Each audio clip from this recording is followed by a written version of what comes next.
ആധുനിക ഇസ്ലാമിക പ്രസ്ഥാനങ്ങളുടെ കൂട്ടത്തിൽ ഏറ്റവും ശ്രദ്ധേയമായ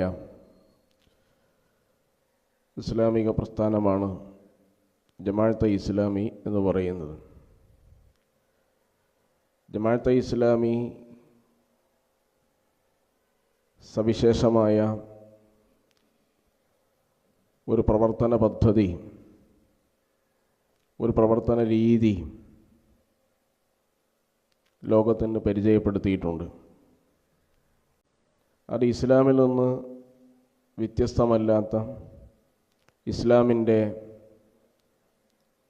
ചൈതന്യവും ഇസ്ലാമിൻ്റെ ആത്മാവും ആവാഹിച്ചെടുത്ത പ്രവർത്തന രീതിയും പ്രവർത്തന പദ്ധതിയുമാണ്. നമുക്കറിയാവുന്നതുപോലെ അല്ലാഹു സുബ്ഹാനഹു വ തആല പ്രപഞ്ചത്തെ സൃഷ്ടിക്കുകയും പരിപാലിക്കുകയും ചെയ്തു.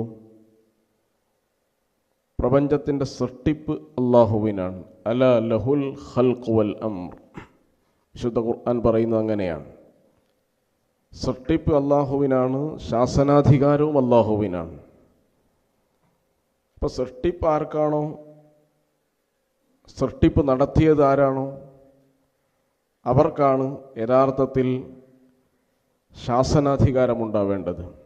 മുൽക്ക്, അധികാരം, മിൽക്ക്, ഓണർഷിപ്പ്, ഹുക്മ്, വിധി, ഇതിനൊക്കെയുള്ള അധികാരം സൃഷ്ടിപ്പ് നടത്തിയ ശക്തിക്ക് മാത്രമാണ്. അതാണ് അലാ ലഹുൽ ഖൽഖു വൽ അംർ എന്ന് പറയുന്നത്.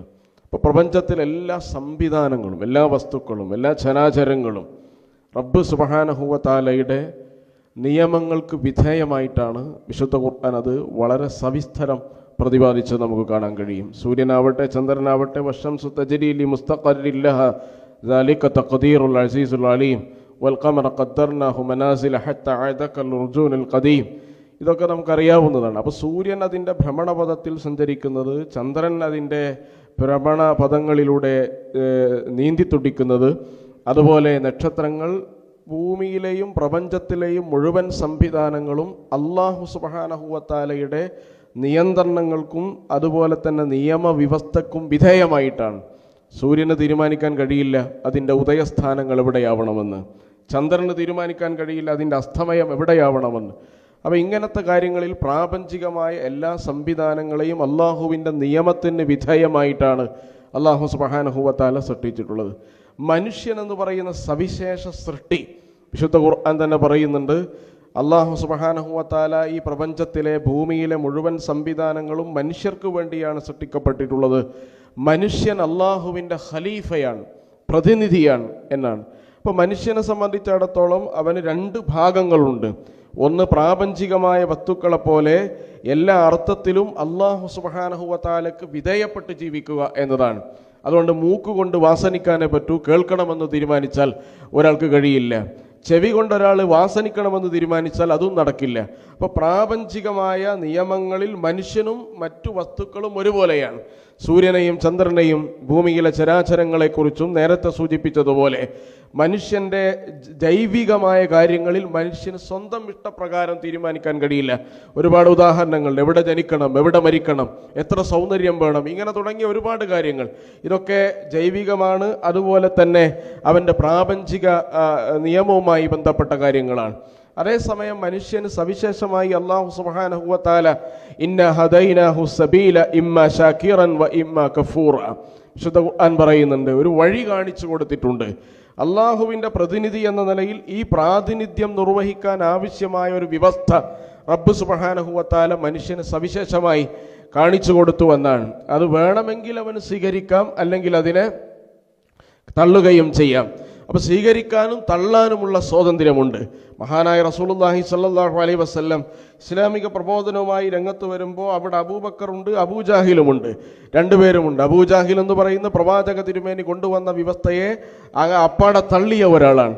അബൂബക്കർ റളിയല്ലാഹു അൻഹു ആ വ്യവസ്ഥയെ അപ്പാടെ സ്വീകരിക്കുകയും ചെയ്ത ആളാണ്. അപ്പോൾ ഈ രണ്ട് സ്വാതന്ത്ര്യവും വിവേചനാധികാരവും മനുഷ്യന് വകവെച്ചു കൊടുത്തത് അല്ലാഹു സുബ്ഹാനഹു വ തആലയാണ്. അപ്പോൾ അല്ലാഹു സുബ്ഹാനഹു വ തആല ഈ വിവേചനാധികാരം മനുഷ്യന് നൽകിയിട്ട് ഈ വഴി സ്വീകരിക്കണമെന്ന് അല്ലാഹുവിന് താല്പര്യമുണ്ട്.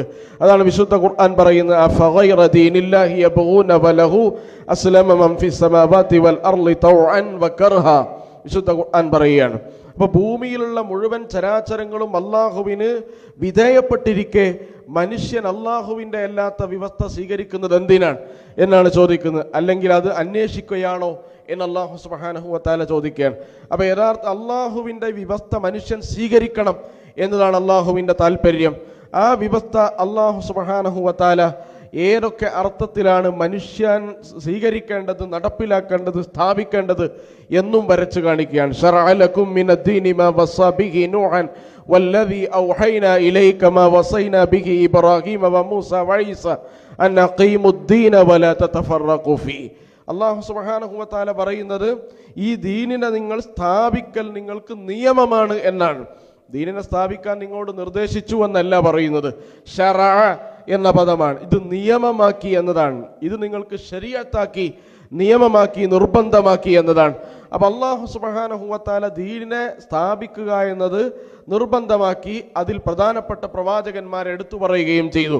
വിശുദ്ധ ഖുർആൻ പറയുന്നു, ഒന്ന് മുഹമ്മദ് റസൂലുള്ളാഹി സ്വല്ലല്ലാഹു അലൈഹി വസല്ലം, ഇബ്രാഹിം അലൈഹിസ്സലാം, മൂസ അലൈഹിസ്സലാം, ഈസ അലൈഹിസ്സലാം, നൂഹ് അലൈഹിസ്സലാം. ലോകത്തൊരു ജനസമൂഹത്തിലേക്ക് വന്ന ആദ്യത്തെ പ്രവാചകനാണ് നൂഹ് അലൈഹിസ്സലാം എന്ന് പറയുന്നത്. ആദം നബി അലൈഹിസ്സലാം നമുക്ക് പറയാൻ പറ്റുന്ന ഒരു കുടുംബനാഥൻ എന്ന അവസ്ഥയിലാണ്. കുടുംബങ്ങൾ, മക്കൾ, അതുപോലെയുള്ള സംവിധാനങ്ങളിലുള്ള നിയമങ്ങൾ മാത്രമാണ് ആദം നബി അലൈഹിസ്സലാമിന് ഉണ്ടായിരുന്നെങ്കിൽ ഒരു ജനസമൂഹത്തിലേക്ക് അല്ലാഹു സുബ്ഹാനഹു വ തആല ആദ്യമായി നിയോഗിച്ച പ്രവാചകനാണ് ഹസ്രത്ത് നൂഹ് അലൈഹിസ്സലാം.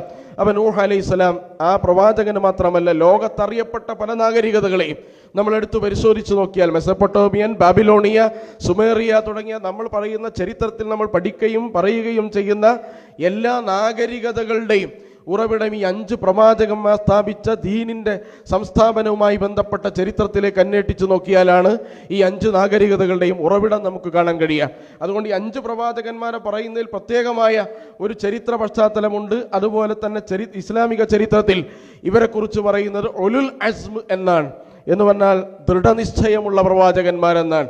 ഏതു പ്രതിസന്ധികളെയും, പ്രതിസന്ധികളുടെ മലകളെയും, അതുപോലെ തന്നെ പ്രതിസന്ധികളെ, വെള്ളച്ചാട്ടങ്ങളെ ഒക്കെ നെഞ്ചു വിരിച്ച് നേരിടാൻ കരുത്തും ശേഷിയുമുള്ള പ്രവാചകന്മാരെന്നാണ്. അതുകൊണ്ട് ആ പ്രവാചകന്മാരെ പ്രത്യേകമായി വിശുദ്ധ ഖുർആൻ എടുത്തു പറയുകയും അവരോട് ദീനിനെ സ്ഥാപിക്കാൻ അൻ അഖീമുദ്ദീന എന്ന് പ്രത്യേകമായി എടുത്തു പറയുകയും ചെയ്യാണ്. വലാ തതഫറഖു ഫീഹി, അതിൽ നിങ്ങൾ ഭിന്നിക്കാൻ പാടില്ല എന്ന് പറയാണ്. അപ്പം അല്ലാഹു സുബ്ഹാനഹു വ തആല പ്രവാചകന്മാർ മുഖേന ഈ ദീനിനെ ലോകത്തിന് പഠിപ്പിച്ചു കൊടുത്തു. പ്രവാചകനൊരു അധ്യാപകന്മാരാണ് പ്രവാചകന്മാരെന്ന് പറയുന്നത്. അല്ലാഹു സുബ്ഹാനഹു വ തആല ഓരോ സമൂഹത്തിനും അതാത് കാലങ്ങളിൽ എന്തൊക്കെ ശിക്ഷണം ആവശ്യമുണ്ടോ അതിനാവശ്യമായ കരിക്കുലവും സിലബസും അല്ലാഹു സുബ്ഹാനഹു വ തആല നിശ്ചയിച്ചു തന്നു. ഒരു കരിക്കുലവും സിലബസും എത്ര മേന്മയുള്ളതാണെങ്കിലും അത് സമൂഹത്തിന് അത് സ്വീകരിക്കണമെങ്കിൽ നല്ല ട്രെയിൻഡായ അധ്യാപകർ ആവശ്യമാണ്. അങ്ങനെ പ്രവാചകന്മാർ അധ്യാപകരാണ്. കുംലിൽ മുഅല്ലിമി വഫിഹി തബ്ജീല കാദൽ മുഅല്ലിമു അൻ യകൂന റസൂല എന്നാണ് അഹ്മദ് ഷൗക്കി നബി സല്ലല്ലാഹു അലൈഹി വസല്ലമയെ കുറിച്ച് പറയാൻ.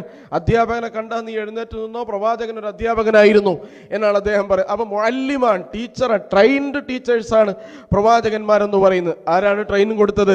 അല്ലാഹു സുബ്ഹാനഹു വ തആലയാണ്. ട്രെയിനിങ് നൽകിയത് അല്ലാഹു സുബ്ഹാനഹു വ തആലയാണ്.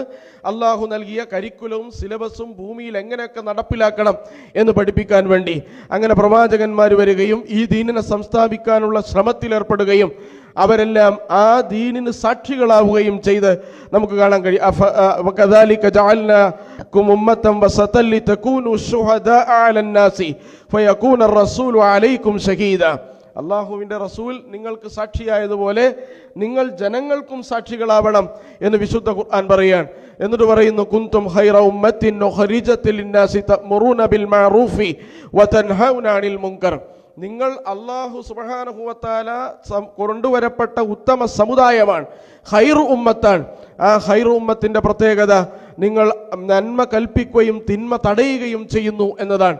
അപ്പം അല്ലാഹു സുബ്ഹാനഹു വ തആല പ്രവാചകന്മാർ മുഖേന ഈ ദൗത്യം ഏൽപ്പിക്കുകയും ആ ലക്ഷ്യ സംസ്ഥാപനത്തിനു വേണ്ടി അവർ പരിശ്രമങ്ങൾ നടത്തുകയും ആ പരിശ്രമങ്ങളിൽ അവർ സാക്ഷികളാവുകയും ചെയ്തു. നമ്മളും അതുപോലെ സാക്ഷികളാവണം എന്ന് അല്ലാഹു എടുത്തു പറയുകയും ചെയ്തു. അതുപോലെ തന്നെ സാക്ഷാൽ അധിപനും വിധികർത്താവുമായ ജഗന്യന്താവിൻ്റെ മുഴുവൻ കൽപ്പനകളും നിയമവ്യവസ്ഥയും സ്വയം നടപ്പിലാക്കാനും നാഗരികവും സാമൂഹികവുമായ വ്യവസ്ഥകളിൽ അതിനെ നടപ്പിലാക്കാനും ശ്രമിക്കുക എന്നാണ് ഇഖാമത്തുദ്ദീൻ എന്നതിൻ്റെ ചെറിയൊരു ഡെഫിനിഷൻ എന്ന് പറയുന്നത്, നിർവചനം എന്ന് പറയുന്നത്. സ്വയം നമ്മൾ അള്ളാഹുവിൻ്റെ കൽപ്പനകളും നിയമവ്യവസ്ഥകളും സ്വന്തം ജീവിതത്തിൽ മാത്രമല്ല മനുഷ്യൻ ഇടപെടുന്ന മുഴുവൻ ജീവിത വ്യവഹാരങ്ങളിലും അത് നടപ്പിലാക്കാൻ അവൻ പരിശ്രമിക്കുക എന്നതാണ്. അതുകൊണ്ട് ഈ ദീനിനെ ഏത് ദീന് എന്നതിനെക്കുറിച്ച് സമൂഹത്തിൽ ദീൻ എന്ന് പറയുമ്പോൾ പ്രത്യേകമായി അവർ മനസ്സിലാക്കുന്ന ചില അടയാളങ്ങളുണ്ട്, ചില രീതികളുണ്ട്, ചില പദ്ധതികളുണ്ട്. സാധാരണ രീതിയിൽ ദീൻ എന്ന് പറയുന്നത് ആരാധന കർമ്മങ്ങൾക്ക് മാത്രമായിട്ടാണ് ദീനിനെ മനസ്സിലാക്കാറുള്ളത്. യൂറോപ്പ് ഏകദേശം 12-ാം നൂറ്റാണ്ടിൻ്റെ തുടക്കത്തിലും അവസാനത്തിലുമൊക്കെയായി നടത്തിയ നവോത്ഥാന പ്രക്രിയയെക്കുറിച്ച് ചരിത്രത്തിൽ നമ്മൾ പഠിച്ചിട്ടുണ്ട്. മതത്തിനെതിരെ അവർ നടത്തിയ വലിയ ഒരു അറ്റാക്കാണ്, ആക്രമണമാണ് യഥാർത്ഥത്തിൽ അവിടെ കാണാൻ കഴിയുന്നത്. അതിലൂടെ മതം എന്ന് പറയുന്നത് ഞങ്ങളുടെ പബ്ലിക് സ്പേസിൽ എവിടെയും ഇടപെടേണ്ടതില്ല എന്നും അവരവരുടെ സ്വകാര്യ ജീവിതത്തിൽ മാത്രം ഒതുങ്ങേണ്ടതാണെന്നും യൂറോപ്പ് പ്രചരിക്കുകയും യൂറോപ്പിൻ്റെ നവോത്ഥാനം യഥാർത്ഥ നവോത്ഥാനമായി സ്വീകരിച്ച ലോകത്തെ എല്ലാ രാജ്യങ്ങളും അതിനെ വ്യാഖ്യാനിക്കുകയും എടുക്കുകയും ചെയ്തു. പല മതങ്ങളും അത് സ്വീകരിക്കുകയും ചെയ്തു. സാക്ഷാൽ മുസ്ലിം സമൂഹത്തിൽ പോലും മധ്യേഷ്യയിലും മിഡിൽ ഈസ്റ്റിലുമൊക്കെയുള്ള പ്രദേശങ്ങളിലൊക്കെ ഇസ്ലാമിനെ കുറിച്ചുള്ള ഈ കാഴ്ചപ്പാട് ശക്തി പ്രാപിച്ച ഒരു കാലമുണ്ടായിരുന്നു. മതം എന്ന് പറയുന്നത് പൊതുവ്യവഹാരങ്ങളിലേക്ക് എത്താൻ പാടില്ല എന്നും സ്വകാര്യ ജീവിതത്തിലേക്കുള്ള ഒരു ആരാധനകളുടെയും അനുഷ്ഠാനങ്ങളുടെയും പള്ളികൾ മാത്രം ഒതുങ്ങിക്കൂടിയ ഒരു ഇടപാടിനാണ് മതം എന്ന് പറയുന്നത്. യഥാർത്ഥത്തിൽ യൂറോപ്പിൻ്റെ വലിയൊരു സ്വാധീനത്താൽ മുസ്ലിം സമൂഹം പോലും അങ്ങനെ വിശ്വസിച്ച ചരിത്രം നമുക്കറിയാം. അതിൻ്റെ വിശദാംശങ്ങൾ ഇപ്പോൾ പറയേണ്ടതില്ല. ഈജിപ്തിലടക്കം ആ മുദ്രാവാക്യങ്ങൾ എടുത്തുയർത്തുകയും ചെയ്തു. അള്ളാഹുവിന് മതം അള്ളാഹുവിനാണ്, രാഷ്ട്രം ജനങ്ങൾക്കുള്ളതാണ്. സായിദ് സഗലൂലിനെ പോലെയുള്ള സ്വാതന്ത്ര്യ സമര സന്ദർഭത്തിൽ ഈജിപ്തിൽ വളരെ വലിയ നേതാവും പ്രഭാഷകനുമായിരുന്ന സായിദ് സഗലൂലിനെ പോലെയുള്ള ആളുകൾ ഈ മുദ്രാവാക്യം എടുത്തുയർത്തുകയും ചെയ്തു. അങ്ങനെ പല സന്ദർഭങ്ങളിൽ മതത്തെയും അള്ളാഹുവിനെയും ദീനിനെയും അതുപോലെ തന്നെ രാഷ്ട്രത്തെയും രാഷ്ട്രീയ വ്യവഹാരങ്ങളെയും മനുഷ്യൻ്റെ പൊതുവ്യവഹാരങ്ങളെയും ഒക്കെ മതത്തിൽ നിന്ന് മാറ്റി നിർത്തുന്ന ഒരു പ്രക്രിയ അവിടെ ആരംഭിക്കുകയാണ്. യഥാർത്ഥത്തിൽ ദീൻ എന്ന് പറഞ്ഞാൽ എന്താണ്? അഫതുഅ്മിനൂന ബിബഅദിൽ കിതാബി ഫതക്ഫുറൂന ബിബഅദ് എന്നാണ് വിശുദ്ധ ഖുർആൻ പറയുന്നത്. നിങ്ങൾ അള്ളാഹുവിൻ്റെ ഈ നിർദ്ദേശത്തിൽ അള്ളാഹു നടപ്പിലാക്കാൻ കൽപ്പിച്ച നിയമവ്യവസ്ഥയിൽ ഏതെങ്കിലും ഒരു ഭാഗമാണോ നിങ്ങൾ സ്വീകരിക്കുന്നത്? മറ്റു ഭാഗങ്ങളെ നിങ്ങൾ നിഷേധിക്കുകയാണോ എന്നാണ് ചെയ്യുന്നത്. എന്നിട്ട് പറയും യുദ്ഖുലു ഫിസ്സിൽമി കാഫ, നിങ്ങൾ ഇസ്ലാമിൽ സമ്പൂർണ്ണമായി പ്രവേശിക്കണമെന്നാണ്. ദുഖുലു ഫിസ്സിൽമി കാഫ, ഇസ്ലാമിനെ സമ്പൂർണ്ണമായി നിങ്ങൾ സ്വീകരിക്കുകയും സമ്പൂർണ്ണമായി ഇസ്ലാമിൽ പ്രവേശിക്കുകയും ചെയ്യണമെന്നാണ്. അപ്പോൾ ഇസ്ലാം എന്ന് പറയുന്ന ഈ ജീവിത വ്യവസ്ഥയെ സമ്പൂർണ്ണ അർത്ഥത്തിൽ സ്വീകരിക്കുകയും ദീൻ എന്ന് പറയുമ്പോൾ അതൊരു ജീവിത വ്യവസ്ഥയാണ് എന്നാണ് യഥാർത്ഥത്തിൽ ജമാഅത്തെ ഇസ്ലാമി പഠിപ്പിച്ചതും വിശുദ്ധ ഖുർആനും പ്രവാചകചര്യയും പഠിച്ചാൽ നമുക്ക് വളരെ അഭിപ്രായ വ്യത്യാസമില്ലാതെ ബോധ്യപ്പെടുകയും ചെയ്യുന്ന കാര്യം. പ്രവാചക തിരുമേനി തന്നെ പറയുന്നത് വല്ലദീ നഫ്സി ബിയദിഹി ലാ യുഅ്മിനു അഹദുക്കും ഹത്താ യകൂന ഹവാഹു തബഅൻ ലിമാ ജിഅ്തു ബിഹി എന്നാണ്. ഞാൻ കൊണ്ടുവന്നതിനെ മുഴുവൻ നിങ്ങൾ പിൻപറ്റുന്നതുവരെ, നിങ്ങളുടെ ഇച്ഛ ഞാൻ കൊണ്ടുവന്നതിനനുസൃതമാകുന്നതുവരെ നിങ്ങൾ ഒരാളും വിശ്വാസിയാവില്ല എന്നാണ്. അപ്പം നബി തിരുമേനി സല്ലല്ലാഹു അലൈഹി വസല്ലം പഠിപ്പിച്ച കാര്യങ്ങൾ ചിലത് എനിക്ക് ബാധകമാണ്, ചിലത് എനിക്ക് ബാധകമല്ല എന്ന് പറഞ്ഞാൽ ലാ യുഅ്മിനു അഹദുക്കും, നിങ്ങളിൽ ഒരാളും വിശ്വാസിയാവുകയില്ല എന്നാണ്. ഇപ്പോൾ പ്രവാചക തിരുമേനി സല്ലല്ലാഹു അലൈഹി വസല്ലം പറയുന്നത് നിങ്ങൾ കൊണ്ടുവന്ന കാര്യങ്ങൾ, ഞാൻ കൊണ്ടുവന്ന കാര്യങ്ങൾക്ക് നിങ്ങളുടെ ഇച്ഛ വിധേയപ്പെടണം, കീഴ്പ്പെടണമെന്നാണ്. അപ്പോൾ ദീനിനെ സ്ഥാപിക്കുക എന്നതുകൊണ്ട് ഇസ്ലാമിക പ്രസ്ഥാനം എന്താണ് ഉദ്ദേശിക്കുന്നത് എന്ന് ഒന്നുകൂടി ചുരുക്കി പറയാൻ ആഗ്രഹിക്കുകയാണ്. ഒന്ന്, ദീനിനെ അതിൻ്റെ സാക്ഷാൽ രൂപത്തിൽ മനസ്സിലാക്കുകയും അതിനെ സ്ഥാപിക്കാൻ ശ്രമിക്കുകയും ചെയ്യുക. അപ്പോൾ ദീൻ എന്ന് പറഞ്ഞത് ഏതെങ്കിലും ഒരു വ്യവഹാരം മാത്രമല്ല എന്നും ജീവിതത്തിൻ്റെ മുഴുവൻ വ്യവഹാരങ്ങൾ അടങ്ങുന്ന വ്യവസ്ഥയാണെന്നും മനസ്സിലാക്കിയാൽ അതിനതിൻ്റെ സാക്ഷാൽ രൂപത്തിൽ സ്ഥാപിക്കാൻ ശ്രമിക്കുക. അപ്പോൾ ഈ സാക്ഷാൽ രൂപത്തിൽ സ്ഥാപിക്കാൻ ശ്രമിക്കുമ്പോൾ അതിന് നിങ്ങൾ ഇത് ഏതാണ് ഇതിൻ്റെ സാക്ഷാൽ രൂപം എന്ന് മാറ്റുരച്ചു നോക്കാൻ എന്ത് പ്രമാണമാണ് നമ്മുടെ കയ്യിലുള്ളത് എന്ന് ചോദിച്ചാൽ തറക്തു ഫീകും അംറൈൻ ലൻ തളില്ലു മാ തമസ്സക്തും ബിഹിമാ കിതാബല്ലാഹി വസുന്നത റസൂലിഹി. ഇത് രണ്ടുമാണ് അതിൻ്റെ പ്രമാണമെന്ന് പറയുന്നത്. രണ്ട് കാര്യങ്ങൾ ഞാൻ നിങ്ങളിൽ ഉപേക്ഷിച്ചു പോകുന്നു. ഒന്ന് കിതാബല്ലാഹി വസുന്നത റസൂലിഹി, അള്ളാഹുവിൻ്റെ കിതാബും അവൻ്റെ റസൂലിൻ്റെ ചര്യയുമാണ്. അപ്പോൾ സുന്നത്ത റസൂലിഹി, അപ്പോൾ നബി സല്ലല്ലാഹു അലൈഹി കിതാബ് എന്ന് പറഞ്ഞാൽ അള്ളാഹുവിൻ്റെ ഗ്രന്ഥം വിശുദ്ധ ഖുർആൻ. ഈ വിശുദ്ധ ഖുർആനിൻ്റെ ആദ്യത്തെ മുഫസ്സിർ റസൂലുള്ളാഹി സല്ലല്ലാഹു അലൈഹി വസല്ലമയാണ്. ഈ മുഫസ്സിറിന് ഒരു പ്രത്യേകത ഉണ്ട്, ഇത് അള്ളാഹ് നിശ്ചയിച്ച മുഫസ്സിറാണ്. ബാക്കിയുള്ള നമുക്കറിയാം. ഈ ലോകത്ത് ആദ്യത്തെ ഖുർആൻ വ്യാഖ്യാന ഗ്രന്ഥം എഴുതിയ ഇമാം ഇബ്നു ജരീർ അത്തൊബരി, അതുപോലെ തന്നെ ഈ മുഫസ്സിറുകളുടെ ഏറ്റവും പ്രധാനപ്പെട്ട നേതാവെന്നറിയപ്പെടുന്ന മഹാനായ ഇബ്നു അബ്ബാസ് റളിയല്ലാഹു അൻഹു, അങ്ങനെ ഇബ്നു ജരീർ അത്തൊബരി ഈ തഫ്സീർ എഴുതിയതിന് ശേഷം ലോകത്ത് വന്ന ആയിരക്കണക്കിന് തഫ്സീറുകൾ ഇതാ അള്ളാഹു അവരെ നിയമിച്ചതോ നിയോഗിച്ചതോ അല്ല. അവരെല്ലാം അവരുടെ പഠനത്തിൻ്റെയും മനനത്തിൻ്റെയും ബോധത്തിൻ്റെയും അടിസ്ഥാനത്തിൽ ഖുർആനിനെ വ്യാഖ്യാനിക്കാനും അതാത് സമൂഹങ്ങളിൽ വിശുദ്ധ ഖുർആൻ അനുസരിച്ച് ജീവിക്കാൻ ആവശ്യമായ നിർദ്ദേശങ്ങൾ നൽകാൻ വേണ്ടിയുള്ള പരിശ്രമത്തിൽ ഏർപ്പെട്ടപ്പോൾ ഉണ്ടായതാണ് ആ തഫ്സീറുകളെല്ലാം. പക്ഷെ ഖുർആന്റെ തഫ്സീറിൽ പ്രവാചക തിരുമേനി എന്ന് പറഞ്ഞാൽ അള്ളാഹ് നിയോഗിച്ച മുഫസ്സിറാണ്. അപ്പൊ അള്ളാഹു ഒരു മുഫസ്സിറിനെ നിയോഗിച്ചാൽ ആ മുഫസ്സിറിനെ നിയോഗിച്ചിട്ട് അള്ളാഹ് ഇങ്ങനെ കൈകെട്ടിയിരിക്കും എന്ന് നമ്മൾ ആരും വിശ്വസിക്കാൻ അള്ളാഹുവിനെ കുറിച്ച് ബോധവും അറിവുമുള്ള ഒരാൾക്കും സാധ്യമല്ല എന്ന് നമുക്കറിയാവുന്നതാണ്. അപ്പൊ അള്ളാഹു ഒരു മുഫസ്സിറിനെ നിയോഗിച്ചാൽ എന്തൊക്കെയാണ് പറയേണ്ടത്, എന്തൊക്കെ പറയണം, ചെയ്യേണ്ടാത്ത കാര്യങ്ങൾ എന്തൊക്കെയാണ് എന്ന് വിവരിച്ചുകൊണ്ട് വിശദീകരിച്ചുകൊണ്ട് അല്ലാഹു സുബ്ഹാനഹു വ തആല ആ മുഫസ്സിറിന് പഠിപ്പിച്ചിട്ടുണ്ടാവും. അതുകൊണ്ട് തന്നെ സുന്നത്ത് എന്ന് പറയുന്നത് ആദ്യമായി ഖുർആനിൻ്റെ തഫ്സീറാണ്. ആ സുന്നത്ത് യഥാർത്ഥത്തിൽ സുന്നത്തും ഖുർആനും സുന്നത്തും വഹി തന്നെയാണ്. അപ്പോൾ സുന്നത്തിൻ്റെ വഹിയിൻ്റെ രൂപങ്ങളിൽ വ്യത്യാസമുണ്ടെന്ന് ഒഴിച്ചു നിർത്തിയാൽ യഥാർത്ഥത്തിൽ സുന്നത്ത് ഇല്ലാതെ ഖുർആനിനനുസരിക്കാനോ സുന്നത്ത് വേണ്ട ഖുർആൻ മാത്രം മതി എന്ന് പറയാനോ കഴിയില്ല. അങ്ങനെ പറയുന്നുണ്ടെങ്കിൽ അതിൻ്റെ അർത്ഥം ഖുർആനും തന്നെ വേണ്ട എന്നാണ്. കാരണം ഖുർആൻ നമ്മുടെ എത്തിയ വഴിയിലൂടെയാണ് സാക്ഷാൽ പ്രവാചക തിരുമേനിയുടെ സുന്നത്തും നമ്മളിലേക്ക് എത്തിയിട്ടുള്ളത്. എൻ്റെ കയ്യിലും നിങ്ങളുടെ കയ്യിലുമൊക്കെയുള്ള മുസ്ഹഫ്, അത് മുസ്ഹഫാണ്, ഖുർആനാണ്, അള്ളാഹുവിൻ്റെ കിതാബാണെന്ന് പഠിപ്പിച്ച വഴി ഒരു വലിയ ട്രഡീഷൻ്റെ വഴിയാണ്. ആ വഴിയിൽ സംശയമുണ്ട് എന്ന് ഹദീസിൻ്റെ കാര്യം എത്തുമ്പോൾ മാത്രം പറഞ്ഞാൽ അതിൻ്റെ അർത്ഥം ഖുർആനിൻ്റെ കാര്യത്തിലും സംശയമുണ്ട് എന്നാണ്. അപ്പോൾ ഖുർആൻ എന്ന് പറയുന്ന ഈ അൽ കിതാബ് ദാലിക്കൽ കിതാബു ലാ റൈബ ഫീഹി ഹുദൽ ലിൽ മുത്തഖീൻ എന്ന് വിശുദ്ധ ഖുർആൻ അതിനെക്കുറിച്ച് പഠിപ്പിച്ച കിതാബും ആ കിതാബിൻ്റെ ആധികാരിക വിശദീകരണവും കിതാബിനെ തന്നെ തത്തുല്യമായ വിശദീകരണം നൽകുകയും കിതാബിൻ്റെ ജീവിത വ്യാഖ്യാനങ്ങൾ എങ്ങനെയാവണം എന്ന് പഠിപ്പിക്കുകയും ചെയ്ത സുന്നത്താണ്. ഏതാണ് സാക്ഷാൽ ഇസ്ലാമിൻ്റെ രൂപം എന്ന് മനസ്സിലാക്കാൻ നമ്മുടെ കയ്യിലുള്ള പ്രമാണങ്ങൾ എന്ന് പറയുന്നത്. അതുപോലെ തന്നെ രണ്ടാമതായി ഇസ്ലാമിക പ്രസ്ഥാനം മനസ്സിലാക്കുന്നത് ദീനിൻ്റെ ചില പ്രത്യേക വശങ്ങൾ സ്ഥാപിക്കുക എന്നതല്ല, ദീനിൻ്റെ മുഴുവൻ ദീനിനെയും സമ്പൂർണ്ണ രീതിയിൽ സ്ഥാപിക്കുക എന്നതാണ്. അല്ലാഹു സുബ്ഹാനഹു വ തആല വിശുദ്ധ ഖുർആനിൽ അന്നത്തെ കാലത്തെ പ്രവാചകന്റെ പ്രതിയോഗികളോട് ഒരു വെല്ലുവിളി നടത്തുന്ന നമുക്ക് കാണാൻ കഴിയും. ഇൻ കുൻതും ഫീ റൈബിൻ മിമ്മാ നസ്സൽനാ അലാ അബ്ദിനാ ഫഅതു ബിസൂറത്തിൻ മിൻ മിസ്ലി എന്നാണ്. ഇതിന്റെ അർത്ഥം ഖുർആന് തത്തുല്യമായ ഒരു സൂറത്ത് നിങ്ങൾ കൊണ്ടുവരൂ എന്നാണ്. ആ അർത്ഥം മാത്രമല്ല, ഖുർആൻ ലോകത്ത് മുന്നോട്ട് വെക്കുന്നതിന് തത്തുല്യമായ ഏതെങ്കിലും വ്യവസ്ഥ നിങ്ങളുടെ അടുത്തുണ്ടെങ്കിൽ കൊണ്ടുവരൂ.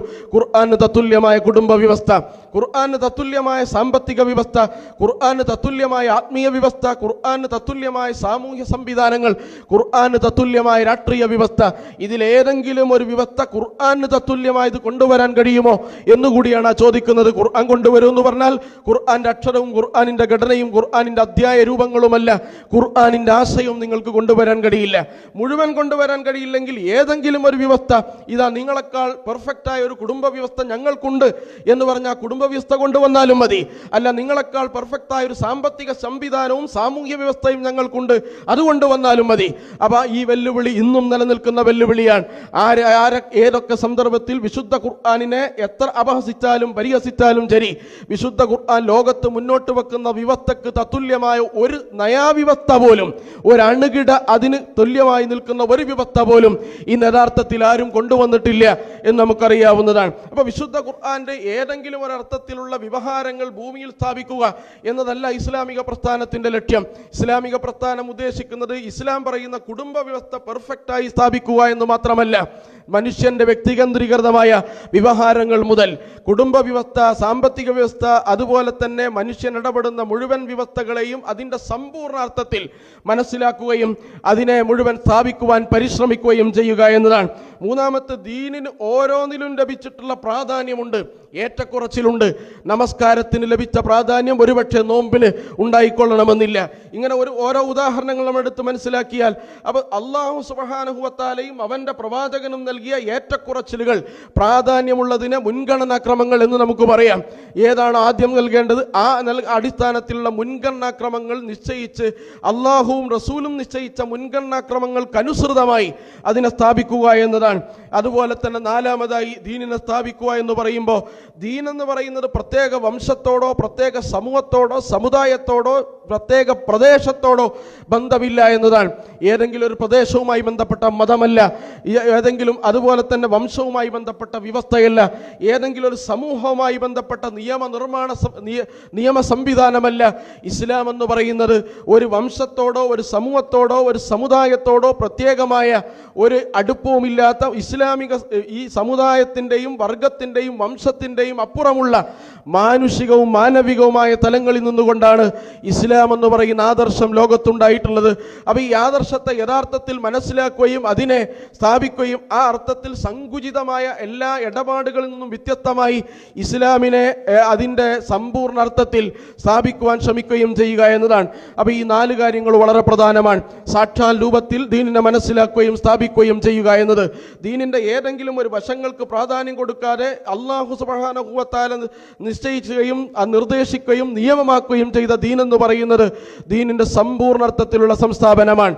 അതുപോലെ തന്നെ ദീനിൻ്റെ ഉടമസ്ഥാവകാശമുള്ള ഈ നിയമവ്യവസ്ഥയിൽ എന്തൊക്കെ വേണം വേണ്ട എന്ന് നിർദ്ദേശിക്കാൻ അർഹതയുള്ള അള്ളാഹുവിൻ്റെയും റസൂലിൻ്റെയും മുൻഗണനാക്രമങ്ങൾ അതുപോലെ പാലിക്കുക എന്നതാണ്. 4-മത് പറയുന്നത്, ഞാൻ ആവർത്തിച്ചു പറയുന്നു, ഏതെങ്കിലും ഒരു വംശമോ വർഗമോ ആയി ബന്ധപ്പെട്ട ദേശവുമായി ബന്ധപ്പെട്ട ഒരു കാര്യങ്ങളിലും യഥാർത്ഥത്തിൽ ഇതിന് ബന്ധമില്ല എന്നും വംശത്തിനും വർണ്ണത്തിനും ദേശങ്ങൾക്കും അതീതമായ ഒരു പ്രത്യയശാസ്ത്രമാണ്, ആദർശമാണ് ഇസ്ലാം എന്ന ബോധത്തിൽ ഈ ദീനിനെയാണ് ഇസ്ലാമിക പ്രസ്ഥാനം ഇഖാമത്തുദ്ദീൻ എന്ന് പറയുമ്പോൾ ഉദ്ദേശിക്കുന്നത്. അപ്പോൾ ഈ ദീനിൽ എന്തൊക്കെ ഉള്ളടങ്ങിയിട്ടുണ്ട് എന്ന് നമ്മൾ മാത്രം പറഞ്ഞാൽ മതിയോ? സാക്ഷാൽ അള്ളാഹുവിൻ്റെ ഖുർആൻ അത് വിവരിക്കുന്നുണ്ട്. ഇതിൻ്റെ നടപടിക്രമം എന്ന് പറയുന്നത് ശരീഅത്ത് എന്നതാണ്. ദീനിൻ്റെ നടപടിക്രമം എന്ന് പറയുന്നത് ശരീഅത്താണ്. അപ്പോൾ വിശുദ്ധ ഖുർആൻ ദീൻ എന്ന പദപ്രയോഗം ഏതൊക്കെ അർത്ഥത്തിൽ ഉപയോഗിച്ചു എന്ന് പരിശോധിച്ചു നോക്കിയാൽ നമസ്കാരത്ത്, സക്കാത്ത് തുടങ്ങിയ ആരാധന കാര്യങ്ങൾക്ക് ഉപയോഗിച്ചിട്ടുണ്ട്. വമാ ഉമിറു ഇല്ലാ ലിയഅ്ബുദുല്ലാഹ മുഖ്ലിസീന ലഹുദ്ദീൻ ഹുനഫാഅ വയുഖീമുസ്സലാത്ത വയുത്തുസ്സകാത്ത് ഫദാലിക ദീനുൽ ഖയ്യിമ. യുഖീമുസ്സലാ വയുത്തുസ്സകാത്ത്, അവിടെ പറയുന്ന ദീനുൽ ഖയ്യിമ എന്ന് പറയുന്ന നിസ്കാരത്തെയും നോമ്പിനെയും കുറിച്ച് മാത്രം എന്ന് പറഞ്ഞാൽ നമ്മൾ മനസ്സിലാക്കിയ ആരാധനകളുടെ കാര്യങ്ങൾക്ക് ദീൻ എന്ന് പറഞ്ഞിട്ടുണ്ട് വിശുദ്ധ ഖുർആൻ.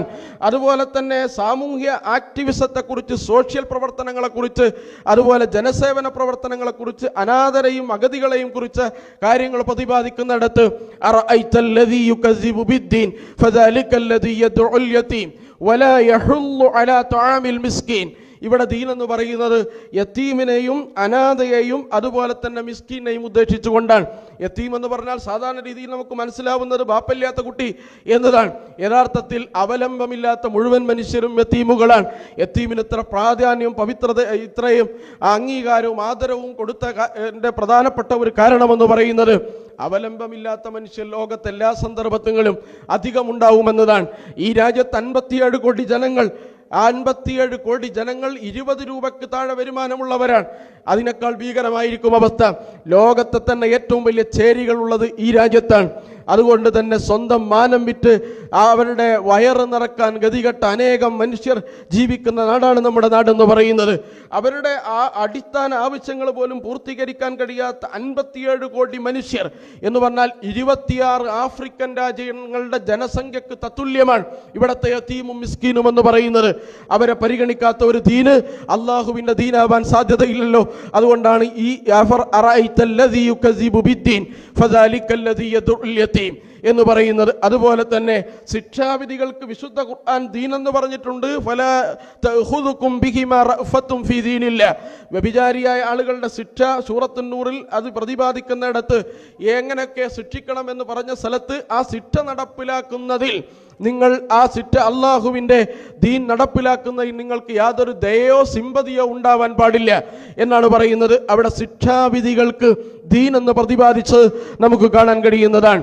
അതുപോലെ തന്നെ അള്ളാഹുവിൻ്റെ ശരീഅത്തിൻ്റെയും വിധികളും അള്ളാഹുവിൻ്റെ വിധികളും ശരീഅത്ത് പഠനവുമായി ബന്ധപ്പെട്ട കാര്യങ്ങൾക്ക് ദീൻ എന്ന് വിശുദ്ധ ഖുർആൻ ഉപയോഗിച്ചിട്ടുണ്ട്. സൂറത്തു തൗബയിൽ ലിയതഫഖഹു ഫിദ്ദീൻ. എല്ലാവരും യുദ്ധത്തിന് ഒരുമിച്ച് പുറപ്പെടേണ്ടതില്ല. കുറച്ചാളുകൾ ഇതിൽ അവഗാഹം നേടാൻ വേണ്ടി മാറി നിൽക്കണമെന്ന് വിശുദ്ധ ഖുർആൻ പറയുകയാണ്. അതുപോലെ തന്നെ അള്ളാഹുവിൻ്റെ ആധിപത്യം മുഴുവൻ അള്ളാഹുവിനാകുന്നതിനും ദീൻ എന്ന് പറഞ്ഞിട്ടുണ്ട്. വയകൂന ദീനു കുല്ലുഹു ലില്ലാഹ് എന്ന് വിശുദ്ധ ഖുർആൻ ദീന് മുഴുവൻ അള്ളാഹുവിനാവുക എന്ന് പറഞ്ഞാൽ ആധിപത്യം വിധേയത്വം മുഴുവൻ അള്ളാഹുവിനാകുന്നത് വരെ നിങ്ങൾ അവരോട് പോരാടണം എന്ന് വിശുദ്ധ ഖുർആന്റെ ആഹ്വാനമുണ്ട്. അതുപോലെ തന്നെ ഭക്ഷണ നിയമങ്ങൾ, ആഹാര നിയമങ്ങൾ, ഇന്നിപ്പോൾ ഏറ്റവും വലിയ ഒരു സംവാദ വിഷയമാണ് ഹലാൽ എന്ന വിഷയം എന്ന് പറയുന്നത്. യഥാർത്ഥത്തിൽ അതിൻ്റെ വിശദാംശങ്ങളിലേക്ക് പ്രവേശിക്കുന്നില്ല. അപ്പൊ ഹലാലായ ഭക്ഷണപാനീയങ്ങൾ ഏതൊക്കെയാണ്, ഹറാമായത് ഏതാണ് എന്ന് പറഞ്ഞിട്ടാണ് അൽയൗമ അക്മൽതു ലക്കും ദീനക്കും വഅത്മംതു അലൈക്കും നിഅമതി വറദീതു ലക്കുമുൽ ഇസ്ലാമ ദീന. ഈ ദീനിനെ നിങ്ങൾക്ക് സമ്പൂർണ്ണമായി, ഈ ദീനിനെ ഞാൻ സമ്പൂർണ്ണമാക്കി തന്നിരിക്കുന്നു, കംപ്ലീറ്റ് ചെയ്തു തന്നിരിക്കുന്നു എന്ന് പറഞ്ഞതിൻ്റെ തൊട്ട് മുന്നിൽ പറയുന്നത് ആഹാര നിയമങ്ങളാണ്. സൂറത്തുൽ മാഇദ ശ്രദ്ധിച്ചാൽ നമുക്കറിയാം. അപ്പൊ രാജ്യ നിയമങ്ങൾക്ക് ദീൻ എന്ന് പറഞ്ഞിട്ടുണ്ട്. യൂസുഫ് അലൈഹിസ്സലാമിൻ സഹോദരനുമായി ബന്ധപ്പെട്ട ഒരു നടപടിക്രമത്തിൽ സൂറത്ത് യൂസുഫിൽ അത് നമുക്ക് കാണാൻ കഴിയുന്നതാണ്. അതുപോലെ തന്നെ വിവാഹ ഉടമ്പടിയെ കുറിച്ച് ദീൻ എന്ന് റസൂലുള്ളാഹി സ്വല്ലല്ലാഹു അലൈഹി വസല്ലം പറഞ്ഞിട്ടുണ്ട്. അതുകൊണ്ടാണ് ദീന് ഒരാൾ വിവാഹം കഴിച്ചാൽ അയാൾ ദീനിന്റെ നല്ലൊരു ഭാഗം പൂർത്തിയാക്കി എന്ന് റസൂലുള്ളാഹി സ്വല്ലല്ലാഹു അലൈഹി വസല്ലം പറയുന്നത്. അപ്പോൾ വിവാഹങ്ങൾ, മനുഷ്യന്റെ മുആമലാത്തുകൾ, ഇടപാടുകൾ, അതുപോലെ നമസ്കാരം തുടങ്ങിയ ആരാധന കർമ്മങ്ങൾ, ശിക്ഷാവിധികൾ, അതുപോലെ തന്നെ സാമൂഹ്യമായ പ്രവർത്തനങ്ങൾ, ആഹാര നിയമങ്ങൾ തുടങ്ങിയ എല്ലാത്തിനും ഉപയോഗിച്ച് വിശുദ്ധ ഖുർആൻ ഉപയോഗിച്ച ഒരു പദാവലിയാണ് ദീൻ എന്ന് പറയുന്നത്. അപ്പൊ ദീൻ എന്നതുകൊണ്ട് മനുഷ്യന്റെ മുഴുവൻ ജീവിത വ്യവഹാരങ്ങളെയും പ്രതിപാദിക്കുന്നു എന്ന് ജമാഅത്തെ ഇസ്ലാമിയുടെ ഒരു പുതിയ കണ്ടുപിടുത്തമല്ല. വിശുദ്ധ ഖുർആൻ ദീൻ എന്ന പദത്തിന് ആ അർത്ഥത്തിലുള്ള പ്രയോഗങ്ങൾ നടത്തിയത് വിശുദ്ധ ഖുർആൻ എടുത്ത് പരിശോധിച്ചു നോക്കിയാൽ നമുക്ക് കാണാൻ കഴിയുന്നതാണ്. ഇനി ഈ ദീനിനെ സ്ഥാപിക്കാൻ നിങ്ങൾക്ക് എന്താണ് മാതൃക എന്ന് ചോദിച്ചാൽ ജമാഅത്തെ ഇസ്ലാമിയുടെ ഭരണഘടനയിൽ ഇങ്ങനെ എഴുതി വെച്ച് നമുക്ക് കാണാൻ കഴിയും. ഈ ദീനിന്റെ സംസ്ഥാപനത്തിനുള്ള ഉത്തമവും പ്രായോഗികവുമായ മാതൃക മുഹമ്മദ് നബിയും സച്ചരിതരായ ഖലീഫമാരും സ്ഥാപിച്ചിട്ടുള്ളതാണ്. ഇത് ഭരണഘടനയിൽ എഴുതി വെച്ചിട്ടുള്ള കാര്യമാണ്. അപ്പൊ നബി സല്ലല്ലാഹു അലൈഹി വസല്ലം എങ്ങനെയാണ് ഈ ദീനിനെ സ്ഥാപിച്ചത്, ഏതൊക്കെ പ്രാധാന്യത്തോടു കൂടി കൊടുത്തു, ഏതൊക്കെ അത്ര പ്രാധാന്യമില്ലാതെ പഠിപ്പിച്ചു, അതുപോലെ തന്നെ ഏതൊക്കെ കാര്യങ്ങൾ നബി സല്ലല്ലാഹു അലൈഹി വസല്ലം ദീനാക്കി മനസ്സിലാക്കി ദീനാക്കി സ്ഥാപിച്ചു എന്നത് നബി സല്ലല്ലാഹു അലൈഹി വസല്ലമയാണ് ദീനിനെ സ്ഥാപിക്കാനുള്ള ഏറ്റവും ഉത്തമമായ മാതൃക എന്നാണ് ജമാഅത്തെ ഇസ്ലാമി എല്ലാവർക്കും ലഭ്യമായ അതിന്റെ ഭരണഘടനയിൽ എഴുതി വെച്ചിട്ടുള്ളത് എന്നാണ്. അപ്പൊ വിശുദ്ധ ഖുർആൻ തന്നെ പറയുന്നത് ഹുവല്ലദീ അർസല റസൂലഹു ബിൽ ഹുദാ വദീനിൽ ഹഖ് ലിയുദ്ഹിറഹു അലദ്ദീനി കുല്ലിഹി എന്നാണ്. ലിയുദ്ഹിറഹു അലദ്ദീനി കുല്ലിഹി, ഇൽഹാറുദ്ദീൻ, ഇഖാമത്തുദ്ദീൻ പോലെ തന്നെ മറ്റൊരു പദപ്രയോഗമാണ് ഇൽഹാറുദ്ദീൻ, ദീനിന്റെ ആധിപത്യം എന്നാണ്. വിശുദ്ധ ഖുർആൻ തന്നെ മറ്റൊരു ഭാഷയിൽ അത് പറയുന്നു, വജഅല കലിമത്തല്ലദീന കഫറു സുഫ്ല വകലിമത്തുല്ലാഹി ഹിയൽ ഉല്യ. ഇലാ കലിമത്ത്, അല്ലാഹുവിന്റെ കലിമത്തിന്റെ ആധിപത്യം, അല്ലാഹു സുബ്ഹാനഹു വ തആലയുടെ കലിമത്തിന്റെ പുരോഗതി, അതിന്റെ വളർച്ച, വികാസം, ഇതൊക്കെ ഇതിന്റെ വിശദാംശങ്ങളാണ്. അപ്പൊ നബി സല്ലല്ലാഹു അലൈഹി വസല്ലമയെ നിയോഗിച്ചത് വിശുദ്ധ ഖുർആൻ തന്നെ പറയുന്നത് ഒന്ന് ഇൽഹാർ ദീനാണ്, ദീനിന്റെ ആധിപത്യം സ്ഥാപിക്കുവാൻ വേണ്ടിയാണ്. രണ്ടാമത്തത് അള്ളാഹുവിന്റെ വചനം ഉന്നതിയിലെത്താനുള്ള പരിശ്രമങ്ങൾ നടത്താൻ വേണ്ടിയാണ്. ഈ രണ്ടാമത് ഞാൻ പറഞ്ഞത് കലിമത്തുല്ലാഹി ഹിയൽ ഉല്യ, ഇതെപ്പോഴിറങ്ങിയത് നമുക്കറിയാം. അബൂബക്കർ റളിയല്ലാഹു അൻഹു നബി സല്ലല്ലാഹു അലൈഹി വസല്ലം ഹിജ്റ പോകുന്ന സന്ദർഭത്തിൽ ഗാർ സൗറിൽ വെച്ചാണ്. ആ സന്ദർഭത്തെ പരാമർശിക്കുമ്പോഴാണ് ഈ ആയത്തിറങ്ങുന്നത്. എന്ന് പറഞ്ഞാൽ മക്കയിൽ തൻ്റെ ഹുജ്ജത്ത് പൂർത്തീകരിച്ചുവെന്നും മക്കയിൽ ഇനി ഇസ്ലാം പൂർണ്ണമായി നടപ്പിലാക്കാൻ കഴിയില്ല എന്ന് ബോധ്യപ്പെട്ടപ്പോൾ ഇസ്ലാമിൻ്റെ ആധിപത്യം ഉണ്ടാവൽ ഇസ്ലാമിൻ്റെ തന്നെ പൂർണ്ണതയുടെ ഭാഗമാണ് എന്ന് മനസ്സിലാക്കിയത് കൊണ്ടാണ് ഹിജ്റ പോകുന്നത്. അല്ലാതെ മക്കയിൽ നിന്ന് തൽക്കാലം രക്ഷപ്പെടുത്തിട്ട് ഏതെങ്കിലും ഒരു സ്ഥലത്ത് പോയി ഒളിച്ചിരിക്കാം എന്നല്ലോ അതിൻ്റെ അർത്ഥം. നബി സല്ലല്ലാഹു അലൈഹി വസല്ലം മദീനയിൽ ചെയ്ത എല്ലാ പ്രവർത്തികളും പരിശോധിച്ചാൽ അത് നമുക്ക് മനസ്സിലാവുന്നതാണ്. ഈ പോകുന്ന വഴിയെ അതിനെ പരാമർശിച്ചുകൊണ്ടാണ് കലിമത്തുല്ലാഹി ഹിയൽ ഉല്യ എന്ന് പറയുന്നു. അപ്പൊ അള്ളാഹുവിന്റെ കലിമത്തിന് ആധിപത്യം ഉണ്ടാവുന്ന പ്രവർത്തനങ്ങളാണ് പിന്നീട് മദീനയിലെത്തിയതിന് ശേഷം പ്രവാചക തിരുമേനി സല്ലല്ലാഹു അലൈഹി വസല്ലം നടപ്പിലാക്കി എന്ന് നമുക്ക് കാണാൻ കഴിയും. അപ്പൊ പ്രവാചക തിരുമേനി സല്ലല്ലാഹു അലൈഹി വസല്ലമയുടെ ജീവിതത്തിലും നടപടിക്രമങ്ങളിലും ദീന് എങ്ങനെയാണ് വ്യവഹരിച്ചിട്ടുള്ളതെന്നും ദീൻ എങ്ങനെയാണ് നടപ്പിലാക്കിയത് എന്നാണ് ജമാഅത്തെ ഇസ്ലാമിയെ സംബന്ധിച്ചിടത്തോളം ദീനിന്റെ സംസ്ഥാപനം എന്ന് പറയുമ്പോൾ അതിൻ്റെ മാതൃക, റോൾ മോഡൽ എന്ന് പറയുന്ന ലഖദ് കാന ലക്കും ഫീ റസൂലില്ലാഹി ഉസ്വത്തുൻ ഹസന ലിമൻ കാന യർജുല്ലാഹ വൽ യൗമൽ ആഖിർ വദക്കറല്ലാഹ കസീറ. വിശുദ്ധ ഖുർആൻ പറയുന്നത് അങ്ങനെയാണ്. നിങ്ങൾ അള്ളാഹുവിൻ്റെ റസൂലിൽ നിങ്ങൾക്ക് ഉസ്വത്തുൻ ഹസനയുണ്ട്, റോൾ മോഡൽ ഉണ്ട് എന്നാണ്. ഇപ്പോൾ പ്രവാചക തിരുമേനിയുടെ ഏതെങ്കിലും ജീവിതത്തിൻ്റെ നടപടിക്രമങ്ങളിൽ മാത്രമേ എനിക്ക് ഉസ്വത്തുൻ ഹസനത്തുള്ളൂ എന്ന് പറയാൻ കഴിയില്ല. പ്രവാചകൻ നമസ്കാരത്തിൽ ഏറ്റവും പെർഫെക്റ്റ് ആയ ഒരാളാണ്, അല്ലെങ്കിൽ സക്കാത്തിൻ്റെയും നോമ്പിൻ്റെയും ഹജ്ജിൻ്റെയും കാര്യത്തിൽ നബി തിരുമേനി ഒരു മുഅല്ലിമാണ്, നബി തിരുമേനി ഒരു ദൂതനാണ് എന്ന് മാത്രം പഠിപ്പിച്ചാൽ ഉസ്വത്തുൻ ഹസനയാവില്ല. ലിമൻ കാന യർജുല്ലാഹ വൽ യൗമൽ ആഖിർ, അള്ളാഹുവിനെ കണ്ടുമുട്ടണമെന്ന ബോധമുള്ളവനും പരലോകമെന്ന വിചാരമുള്ളവനും റസൂൽ തിരുമേനി സല്ലല്ലാഹു അലൈഹി വസല്ലമ തന്നെ മാത്രമാണ് അവർക്ക് റോൾ മോഡലാവാൻ കഴിയൂ, അല്ലാത്തൊന്നും റോൾ മോഡലാവാൻ കഴിയില്ല എന്നാണ്. അതുകൊണ്ട് പ്രിയപ്പെട്ടവരെ, പ്രവാചക തിരുമേനി സല്ലല്ലാഹു അലൈഹി വസല്ലം എന്തൊക്കെയാണ് പ്രവാചക സഹാബികൾ അഭ്യസിപ്പിച്ചതും പഠിപ്പിച്ചതും, അവരെ യുസക്കീഹിം വയുഅല്ലിമുഹുമുൽ കിതാബ എന്ന് വിശുദ്ധ ഖുർആൻ പറഞ്ഞത് എങ്ങനെ പ്രവാചക തിരുമേനി തൻ്റെ ജീവിതത്തിൽ ആവിഷ്കരിച്ച് നടപ്പിലാക്കി. ഇപ്പോൾ പ്രവാചകൻ സല്ലല്ലാഹു അലൈഹി വസല്ലമയുടെ ജീവിതത്തെ എടുത്ത് പരിശോധിച്ച് നോക്കിയാൽ അനാഥകൾക്കും അഗതികൾക്കും അടക്കമുള്ള അവശരായ മുഴുവൻ ജനവിഭാഗങ്ങൾക്കും, അതുപോലെ തന്നെ ദാരിദ്ര്യത്തിൻ്റെ ഏറ്റവും ആഴത്തിൽ ജീവിക്കുന്ന മുഴുവൻ ആളുകളുടെയും ഉയർച്ചയും ഉന്നതിയും പ്രവാചക തിരുമേനി സല്ലല്ലാഹു അലൈഹി വസല്ലം ലക്ഷ്യം വെച്ചത് നമുക്ക് കാണാൻ കഴിയുന്നതാണ്. അതുപോലെ തന്നെ ഭദ്രമായൊരു കുടുംബ ഘടന ഉണ്ടാവാൻ പ്രവാചക തിരുമേനിയുടെ ആഹ്വാനങ്ങളും പ്രവാചകന്റെ തന്നെ കുടുംബ വ്യവസ്ഥയും എടുത്ത് പരിശോധിച്ചാൽ നമുക്ക് കാണാൻ കഴിയുന്നതാണ്. പ്രവാചകൻ സല്ലല്ലാഹു അലൈഹി വസല്ലം, പ്രവാചക തിരുമേനി സല്ലല്ലാഹു അലൈഹി വസല്ലമ ഒരു ആത്മീയമായ സന്തുലിതത്വം എങ്ങനെ ഉണ്ടാവണം. മതമെന്ന് പറയുമ്പോൾ ആധ്യാത്മികത എന്നാണ് പൊതുവെ ആളുകൾ ധരിച്ചു വശാകാറുള്ളത്. മതത്തിൽ ഏറ്റവും ഭക്തിയുള്ളവരെന്ന് പറഞ്ഞാൽ ജനങ്ങളിൽ നിന്ന് മാറി നിന്ന് ഏതെങ്കിലും മലമടക്കുകളിലോ ആശ്രമങ്ങളിലോ കൻഗാഹുകളിലോ ഇരിക്കുന്ന ആളുകൾ എന്നാണ്. ജനങ്ങളുമായിട്ട് യാതൊരു ബന്ധവുമില്ലാതെ സ്വന്തം ചില അഭിപ്രായങ്ങളും സ്വന്തം ചില ആരാധന രീതികളും ആവിഷ്കരിച്ച് ജനങ്ങളിൽ നിന്ന് അകന്നു ജീവിക്കുന്ന ആളുകൾ എന്നാണ് മതത്തിൻ്റെ ഏറ്റവും ഉന്നതി പ്രാപിച്ച ആളുകളെ കുറിച്ച് നമുക്ക് പോലുമുള്ള, അല്ലെങ്കിൽ നമ്മുടെ സമൂഹത്തിലുള്ള കോൺസെപ്റ്റ് എന്ന് പറയുന്നത്. അപ്പോൾ യഥാർത്ഥത്തിൽ അള്ളാഹുവിൻ്റെ റസൂൽ അങ്ങനെ ഒരു മതത്തെയാണോ സ്ഥാപിക്കാൻ ഉദ്ദേശിച്ചിട്ടുള്ളത്? അല്ല. പ്രവാചകനെ കുറിച്ച് തന്നെ വിശുദ്ധ ഖുർആനിൽ പ്രതിയോഗികൾ ഉന്നയിച്ച ആരോപണങ്ങൾ ഏറ്റവും പ്രധാനപ്പെട്ടത് മാലി ഹാദർ റസൂൽ യഅകുലു തഅമ വയംശി ഫിൽ അസ്വാഖ്, ഇതെന്ത് നബിയാണ്, ഞങ്ങളുടെ കൂട്ടത്തിൽ ഇറങ്ങി നടക്കുന്നു, ഞങ്ങളുടെ അങ്ങാടിയിലൂടെ നടക്കുന്നു, ഞങ്ങൾ കഴിക്കുന്ന ഭക്ഷണം കഴിക്കുന്നു, അഞ്ചാളുകൾ ഇരുന്ന് സംസാരിക്കുന്നിടത്തൂടെ പ്രവാചക തിരുമേനി പാസ് ചെയ്യുമ്പോൾ പ്രവാചകൻ അവിടെ ആറാമനായിരിക്കും എന്നൊക്കെയാണ് പ്രവാചകനെ കുറിച്ച്, പ്രവാചകൻ സല്ലല്ലാഹു അലൈഹി വസല്ലമയെ കുറിച്ച് ഹദീസുകൾ നമുക്ക് കാണാൻ കഴിയുന്നത്. അതുകൊണ്ട് പ്രിയപ്പെട്ടവരെ, പ്രവാചക തിരുമേനി ആധ്യാത്മികതയിൽ അധിഷ്ഠിതമായൊരു മതത്തെക്കുറിച്ച് മാത്രമല്ല പ്രതിരോധിച്ച്. പ്രവാചകനോട് ഒരു സഹാബി വന്നിട്ട് ചോദിക്കുന്നത്, മദീനയിലേക്ക് ഒരു യുദ്ധം കഴിഞ്ഞ് തിരിച്ചു വരുമ്പോൾ വഴിയിൽ വെച്ചൊരു സഹാബി പറയുന്നത്, നബിയെ, മദീനയിൽ യഥാർത്ഥത്തിൽ മദീനയിലേക്ക് ഇനി ഞാനില്ല, ഇവിടെ പച്ചപ്പുള്ള ഒരു സ്ഥലം ഞാൻ കണ്ടിട്ടുണ്ട്, അവിടെ ഒരു ആശ്രമം കെട്ടി അവിടെ ആരാധനകളിൽ ആബിദായി ജീവിക്കാൻ ഞാൻ ഉദ്ദേശിക്കുന്നുവെന്ന് പറഞ്ഞപ്പോൾ നബി തിരുമേനി സല്ലല്ലാഹു അലൈഹി വസല്ലം അദ്ദേഹത്തെ മദീനയിലേക്ക് കൊണ്ടുവരികയാണ് ചെയ്തത്. അപ്പോൾ യഥാർത്ഥത്തിൽ ആളുകൾ അകന്നു നിന്ന് മാറി നിന്ന് ജീവിക്കുന്ന ഒരു ജീവിത വ്യവഹാരത്തെയാണ് ആധ്യാത്മിക മതം കൊണ്ട് മനസ്സിലാക്കുന്നതെങ്കിൽ പ്രിയപ്പെട്ടവരെ, അങ്ങനത്തെ ഒരു മതത്തെയല്ല പ്രവാചക തിരുമേനി സല്ലല്ലാഹു അലൈഹി വസല്ലം സ്ഥാപിച്ചത് എന്ന് നമ്മൾ മനസ്സിലാക്കേണ്ടതാണ്. അപ്പോൾ പ്രവാചക തിരുമേനി സല്ലല്ലാഹു അലൈഹി വസല്ലം പ്രവാചകനാണ് ഇതിൻ്റെ മാതൃക, പ്രവാചകന് ശേഷം ഖുലഫാ ഉർ റാഷിദുകളാണ് ഇതിൻ്റെ മാതൃക എന്ന് പറയുമ്പോൾ പ്രവാചകൻ അവിടുത്തെ ജീവിതത്തിൽ ഏതൊക്കെ അർത്ഥത്തിലാണ് ദീനിനെ മനസ്സിലാക്കി സ്ഥാപിച്ചതെന്ന് സമ്പൂർണ്ണമായ ബോധ്യമുണ്ടാകുമ്പോൾ മാത്രമാണ് ആ ദീനിൻ്റെ സംസ്ഥാപനത്തിനു വേണ്ടി നമ്മൾ പണിയെടുക്കുകയുള്ളൂ. അതുകൊണ്ട് പ്രവാചക തിരുമേനി സല്ലല്ലാഹു അലൈഹി വസല്ലം മക്കയിലിരിക്കെ ഖബ്ബാബ് റളിയല്ലാഹു അൻഹു നബീൻ്റെ അടുത്ത് വന്നിട്ട് പറയുന്നുണ്ട്, നബി സല്ലല്ലാഹു അലൈഹി വസല്ലമക്ക് തൻ്റെ പുറം കാണിച്ചു കൊടുത്തുകൊണ്ട്, നബി, എൻ്റെ പുറം കണ്ടോ നിങ്ങൾ, ഇരുമ്പ് കമ്പി ചൂടാക്കി വെച്ച് കുത്തിയ അടയാളങ്ങളാണ്. പീഡനത്തിൻ്റെയും മർദ്ദനത്തിൻ്റെയും ഭാരങ്ങൾ, അത് തൻ്റെ ശരീരത്തിൽ ഉണ്ടാക്കിയ പരിക്കുകൾ കാണിച്ചു കൊടുത്തുകൊണ്ട് ആ മഹാനായ ഖബ്ബാബ് റളിയല്ലാഹു അൻഹു നബിയോട് പറയുന്നത്, ഞങ്ങൾക്ക് വേണ്ടി നിങ്ങൾ പ്രാർത്ഥിക്കണമെന്നാണ്.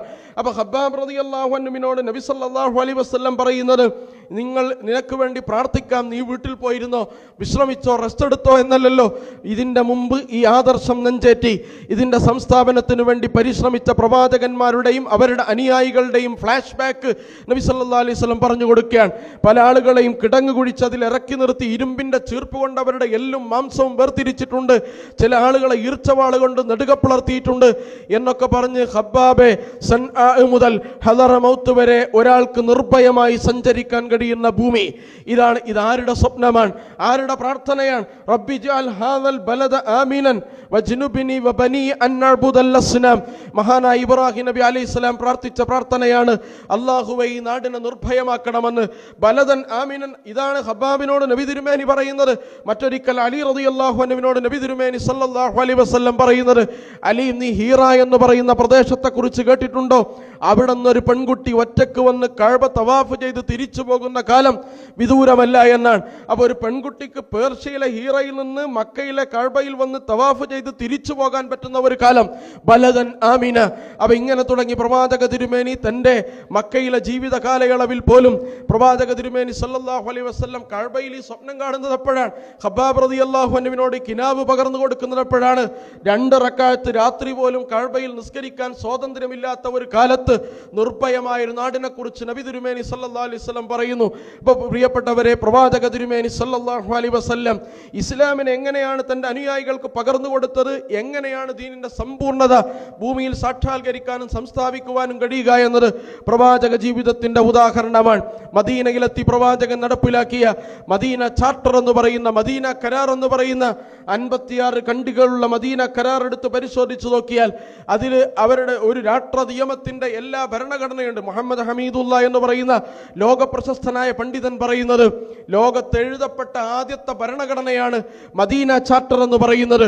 ആ മദീന ചാർട്ടറിൽ പ്രവാചക തിരുമേനി സല്ലല്ലാഹു അലൈഹി വസല്ലം വിവഹരിച്ച കാര്യങ്ങൾ നമ്മൾ എടുത്തു പരിശോധിച്ചു നോക്കിയാൽ നമുക്കൊക്കെ അജ്ഞാതമാവുന്ന, അല്ലെങ്കിൽ നമ്മൾ ദീനെന്ന് പറയുമ്പോൾ അതിൻ്റെ അയലത്ത് പോലും കണക്ക് കൂട്ടാനോ എഴുതാനോ മടിക്കുന്ന പല കാര്യങ്ങളും അടങ്ങിയതാണ് ദീനെന്ന് പറഞ്ഞ് പ്രവാചക തിരുമേനി സല്ലല്ലാഹു അലൈഹി വസല്ലം മദീനയുടെ കോൺസ്റ്റിറ്റ്യൂഷൻ എഴുതി ചേർത്തിട്ടുള്ളത്. അതുകൊണ്ട് ജമാഅത്തെ ഇസ്ലാമി എന്ന് പറയുന്നത് അൻ അഖീമുദ്ദീന എന്ന് പറയുമ്പോൾ വിശുദ്ധ ഖുർആൻ പ്രവാചകന്മാർക്ക് കൊടുത്ത ലോകത്തെ അറിയപ്പെട്ട ആഴങ്ങളും പാരമ്പര്യങ്ങളുമുള്ള സംസ്കാരങ്ങളുടെ അടിത്തറയിൽ നിങ്ങൾ അന്വേഷിച്ചു നോക്കിയാൽ കാണപ്പെടുന്ന ഈ സാക്ഷാൽ അള്ളാഹുവിൻ്റെ നിയമവ്യവസ്ഥ, അള്ളാഹു ഭൂമിയിൽ നടപ്പിലാക്കണമെന്ന് പറഞ്ഞ ജീവിത വ്യവസ്ഥ, ഈ ജീവിത വ്യവസ്ഥ യഥാർത്ഥത്തിൽ പ്രവാചകൻ സല്ലല്ലാഹു അലൈഹി വസല്ലം കാണിച്ചു തന്നതുപോലെ അതിൻ്റെ ഏറ്റക്കുറച്ചിലുകളില്ലാതെ അതിലൊന്നിന് പ്രാധാന്യം കൂടുതലുണ്ടെങ്കിൽ അതിന് ആ പ്രാധാന്യം നൽകിക്കൊണ്ട്, അതുപോലെ തന്നെ മുൻഗണനാ ക്രമങ്ങൾ നിശ്ചയിച്ചുകൊണ്ട് ദീനെന്ന് പറയുന്ന അല്ലാഹു സുബ്ഹാനഹു വ തആല ലോകത്തെ മുഴുവൻ മനുഷ്യർക്കും ജീവിത വ്യവസ്ഥയായി നിശ്ചയിച്ചിട്ടുള്ള മുഴുവൻ മനുഷ്യരുടെയും സ്വത്തായി ഇതിനെ മനസ്സിലാക്കുകയും അവതരിപ്പിക്കുകയും ചെയ്തുകൊണ്ട് ആ അർത്ഥത്തിലുള്ള സമ്പൂർണ്ണമായ ദീനിന്റെ സംസ്ഥാപനത്തിന് വേണ്ടി വ്യക്തിതലവും കുടുംബതലവും സാമൂഹ്യ തലവും അതുപോലെ രാഷ്ട്രീയ തലവും നാഗരിക തലങ്ങളും അതുപോലെ തന്നെ മനുഷ്യൻ ജീവിക്കുകയും വ്യവഹാരങ്ങളിൽ ഏർപ്പെട്ട് ചെയ്തുകൊണ്ടിരിക്കുന്ന സൂക്ഷ്മവും ബൃഹത്തുമായ എല്ലാ മേഖലകളിലും അള്ളാഹുവിൻ്റെ ഈ നിയമവ്യവസ്ഥയും ജീവിത വ്യവസ്ഥയും നടപ്പിലാക്കുന്നതിനാണ് പ്രവാചക തിരുമേനിയും സച്ചരിതരായ ഖലീഫമാരും ലോകത്ത് നടപ്പിലാക്കി തന്ന് അവരെ മാതൃകയാക്കിക്കൊണ്ട് മാത്രമാണ് പ്രവാചകൻ സല്ലല്ലാഹു അലൈഹി വസല്ലമയും സച്ചരിതരായ ഖലീഫമാരെയും റോൾ മോഡലായി സ്വീകരിച്ചുകൊണ്ടാണ് ദീനിന്റെ സംസ്ഥാപനം അതിൻ്റെ ലക്ഷ്യമായി ഇസ്ലാമിക പ്രസ്ഥാനം ഏറ്റെടുത്തിട്ടുള്ളത്, ഇസ്ലാമിക പ്രസ്ഥാനം അംഗീകരിച്ചിട്ടുള്ളത്.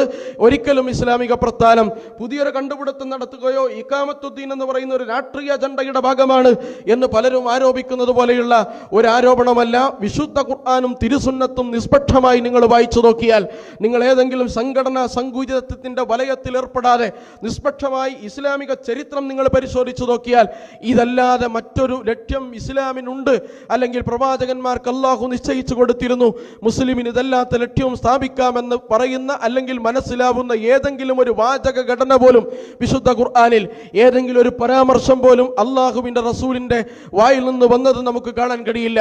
അതുകൊണ്ട് അള്ളാഹും അവൻ്റെ റസൂലിനെയും പ്രമാണമായി സ്വീകരിച്ച് അവരുടെ സത്യത്തിൻ്റെ അതുപോലെ തന്നെ അസത്യത്തിൻ്റെയും ഒക്കെ ഉരക്കല്ലുകളായി നിശ്ചയിച്ചുകൊണ്ട് ഒരാൾ ദീനനുസരിച്ച് ജീവിക്കാൻ ശ്രമിച്ചാൽ ജമാഅത്തെ ഇസ്ലാമി വിഭാവന ചെയ്ത ഈ ലക്ഷ്യത്തിലല്ലാതെ മറ്റൊരു ലക്ഷ്യത്തിലേക്ക് എത്താൻ നിർവാഹമില്ല എന്നതാണ് ഖുർആനിൻ്റെയും ഹദീസിൻ്റെയും അടിസ്ഥാനത്തിൽ നമുക്ക് ബോധ്യപ്പെടുന്ന കാര്യം. അതുകൊണ്ട് അഖാമ എന്ന് പറയുന്ന പദം തന്നെ അങ്ങനെയാണ്. വിശുദ്ധ സൂറത്തുൽ കഹ്ഫിൽ നമുക്കറിയാലോ, ഒരു മതിലിൻ്റെ അടുത്തേക്ക് ഖദിറും മൂസയും പോകുന്ന സന്ദർഭത്തിൽ ആ മതിലിങ്ങനെ തകർന്നു നിൽക്കാൻ നോക്കുന്ന ആ സന്ദർഭത്തെ വിശുദ്ധ ഖുർആൻ പറയുന്നുണ്ട്, തകർന്ന മതിൽ, അത് തകർന്നടിഞ്ഞ ഒരു മതിലിനെ ഫഅഖാമഹു എന്നാണ്. അതിനെ നേരെയാക്കിയെന്നാണ്. അപ്പം നശിച്ചുപോയ, ചെരിഞ്ഞുപോയ, അല്ലെങ്കിൽ വിസ്മൃതിയിലാണ്ടുപോയ ഇസ്ലാമിക ഉമ്മത്തിന്റെ ലക്ഷ്യത്തെ നേരെയാക്കി നിർത്തുക എന്നതാണ് ഇഖാമത്തു സ്വലാത്ത് എന്ന് പറഞ്ഞാൽ. അതിന്റെ അർത്ഥവും അങ്ങനെയാണ്. വൈന തസ്ബിയത സുഫൂഫി എന്നാണ് പ്രവാചക തിരുമേനി ഇഖാമത്തി സ്വലാ എന്നാണ്. സ്വഫ് ശരിയാക്കൽ നമസ്കാരത്തിന്റെ ഇഖാമത്തു സ്വലാത്തിൽപ്പെട്ടതാണ്. അപ്പൊ ഇഖാമത്തു സ്വലാത്ത് എന്ന് പറഞ്ഞാൽ നിസ്കാരം നിർവഹിച്ച് തിരിച്ചു പോരൽ മാത്രമല്ല, നമസ്കരിക്കാൻ ആവശ്യമായ എന്തൊക്കെ സംവിധാനം ഒരു പ്രദേശത്ത് ആവശ്യമാണോ, ഇമാമ് വേണോ ഇമാമിനെ നിർത്തൽ, പള്ളി വൃത്തിയാക്കണോ പള്ളി വൃത്തിയാക്കൽ, പള്ളി ഉണ്ടാക്കണോ പള്ളി ഉണ്ടാക്കൽ, സ്വഫ് ശരിയാക്കൽ വരെ ഇഖാമത്തു സ്വലാത്താണ്. അങ്ങനത്തെ നിസ്കാരത്തെ കുറിച്ച് അല്ലാഹ് പറഞ്ഞിട്ടുള്ളൂ, അഖീമുസ് സ്വലാത്ത എന്നാണ് പറയുന്നത്. അപ്പൊ ദീനിനെ സ്ഥാപിക്കുക എന്ന് പറഞ്ഞാൽ ദീനിന്റെ ആധിപത്യം ഉണ്ടാവുന്നത് വരെ നമ്മൾ വെയിറ്റ് ചെയ്യുക എന്നല്ല. ദീനിന്റെ ആധിപത്യം ഉണ്ടാവാനുള്ള സകലമാന ചെറുതും വലുതുമായ പരിശ്രമങ്ങളാണ് അന്നഖീമുദ്ദീന. ഇത് അള്ളാഹുവിന്റെയും റസൂലിന്റെയും ചര്യയിൽ നിന്നും അള്ളാഹുവിന്റെ വചനങ്ങളിൽ നിന്നും വ്യത്യസ്തമായൊരു നിലപാടല്ല എന്ന് ആവർത്തിച്ചു പറഞ്ഞുകൊണ്ട് ഞാൻ എൻ്റെ വാക്കുകൾ ഉപസംഹരിക്കുന്നു. വാഖിറു ദഅ്വാന അനിൽ ഹംദുലില്ലാഹി റബ്ബിൽ ആലമീൻ. അസ്സലാമു അലൈക്കും. ഈ വിഷയ സംബന്ധമായി ആദ്യത്തെ ചോദ്യം, ജമാഅത്തെ ഇസ്ലാമി ഇവിടെ ചെയ്യുന്ന പ്രവർത്തനങ്ങളെല്ലാം ഇഖാമത്തുദ്ദീന്റെ ഭാഗമാണോ? ജമാഅത്തെ ഇസ്ലാമി ഇന്നത്തെ തുടക്കത്തിൽ ആമുഖത്തിൽ സൂചിപ്പിച്ചതുപോലെ അതിൻ്റെ ലക്ഷ്യമായി ഇഖാമത്തുദ്ദീനാണ് സ്വീകരിച്ചിട്ടുള്ളത്. ജമാഅത്തെ ഇസ്ലാമി ഇവിടെ ചെയ്യുന്ന കാര്യങ്ങൾ, പ്രവർത്തിക്കുന്ന കാര്യങ്ങൾ ഇഖാമത്തുദ്ദീൻ പെട്ടതാണോ, അല്ലെങ്കിൽ അത് സമ്പൂർണ്ണ അർത്ഥത്തിൽ ദീനിനെ സംസ്ഥാപിക്കുന്ന പ്രവർത്തനങ്ങളാണോ, ഏതൊക്കെ പ്രവർത്തനങ്ങളാണ് ചെയ്യുന്നത്, ജമാഅത്തെ ഇസ്ലാമി ചെയ്യുന്ന എല്ലാ കാര്യങ്ങളും അതിൽ ഉൾപ്പെടുമോ തുടങ്ങിയ സംശയങ്ങൾ പൊതുവെ ഉന്നയിക്കപ്പെടാറുള്ള സംശയങ്ങളാണ്.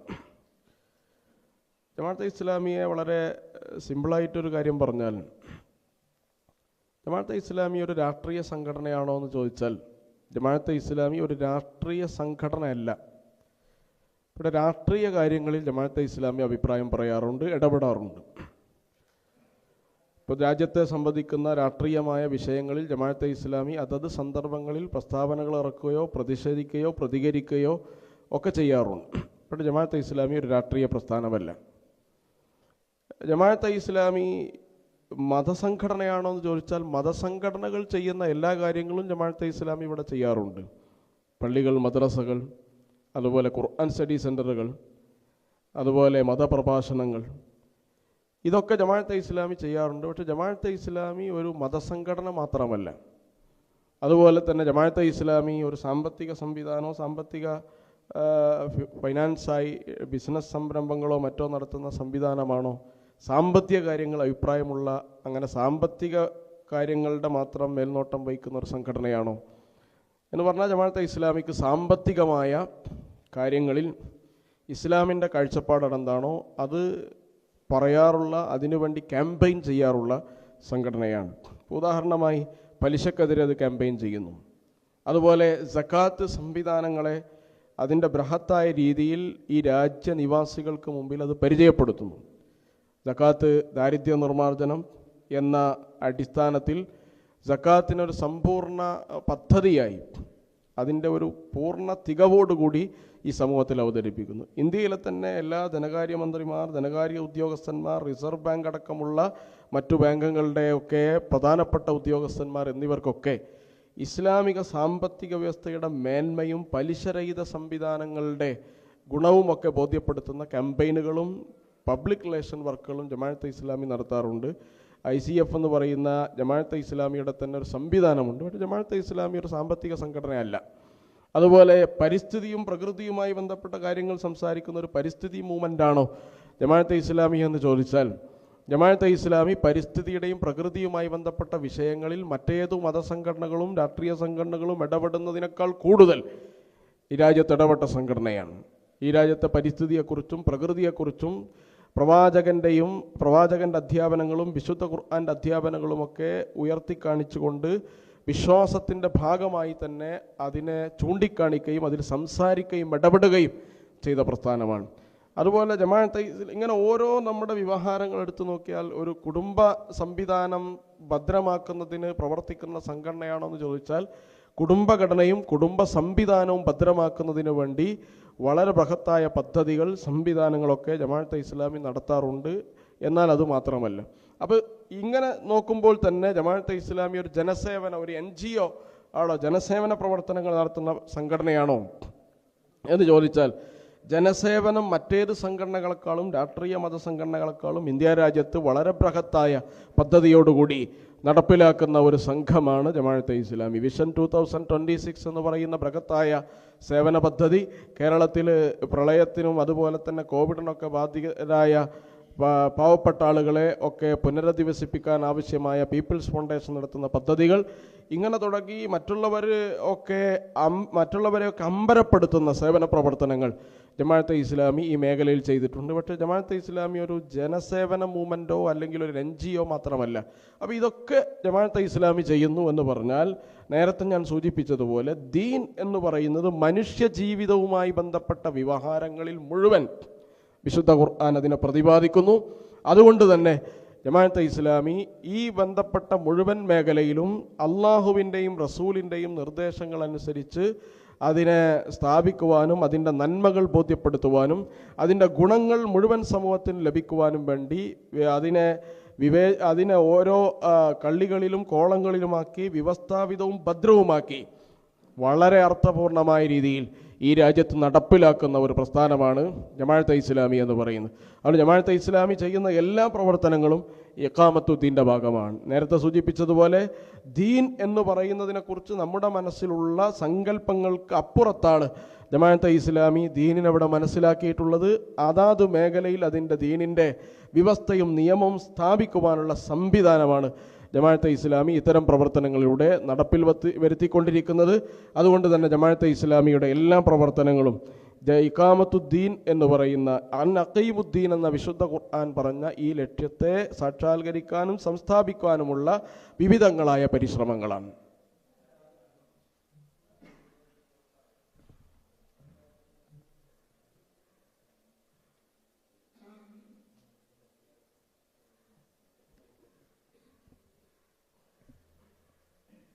വിഷയസംബന്ധമായി ലഭിച്ചിട്ടുള്ള മറ്റൊരു സുപ്രധാനമായ ചോദ്യം, ജമാഅത്തെ ഇസ്ലാമിയുടെ പ്രവർത്തനങ്ങളെ എങ്ങനെയാണ് മറ്റുള്ളവർ മതരാഷ്ട്രവും ഭീകരവാദവും തീവ്രവാദവുമായി വ്യാഖ്യാനിക്കുന്നത്?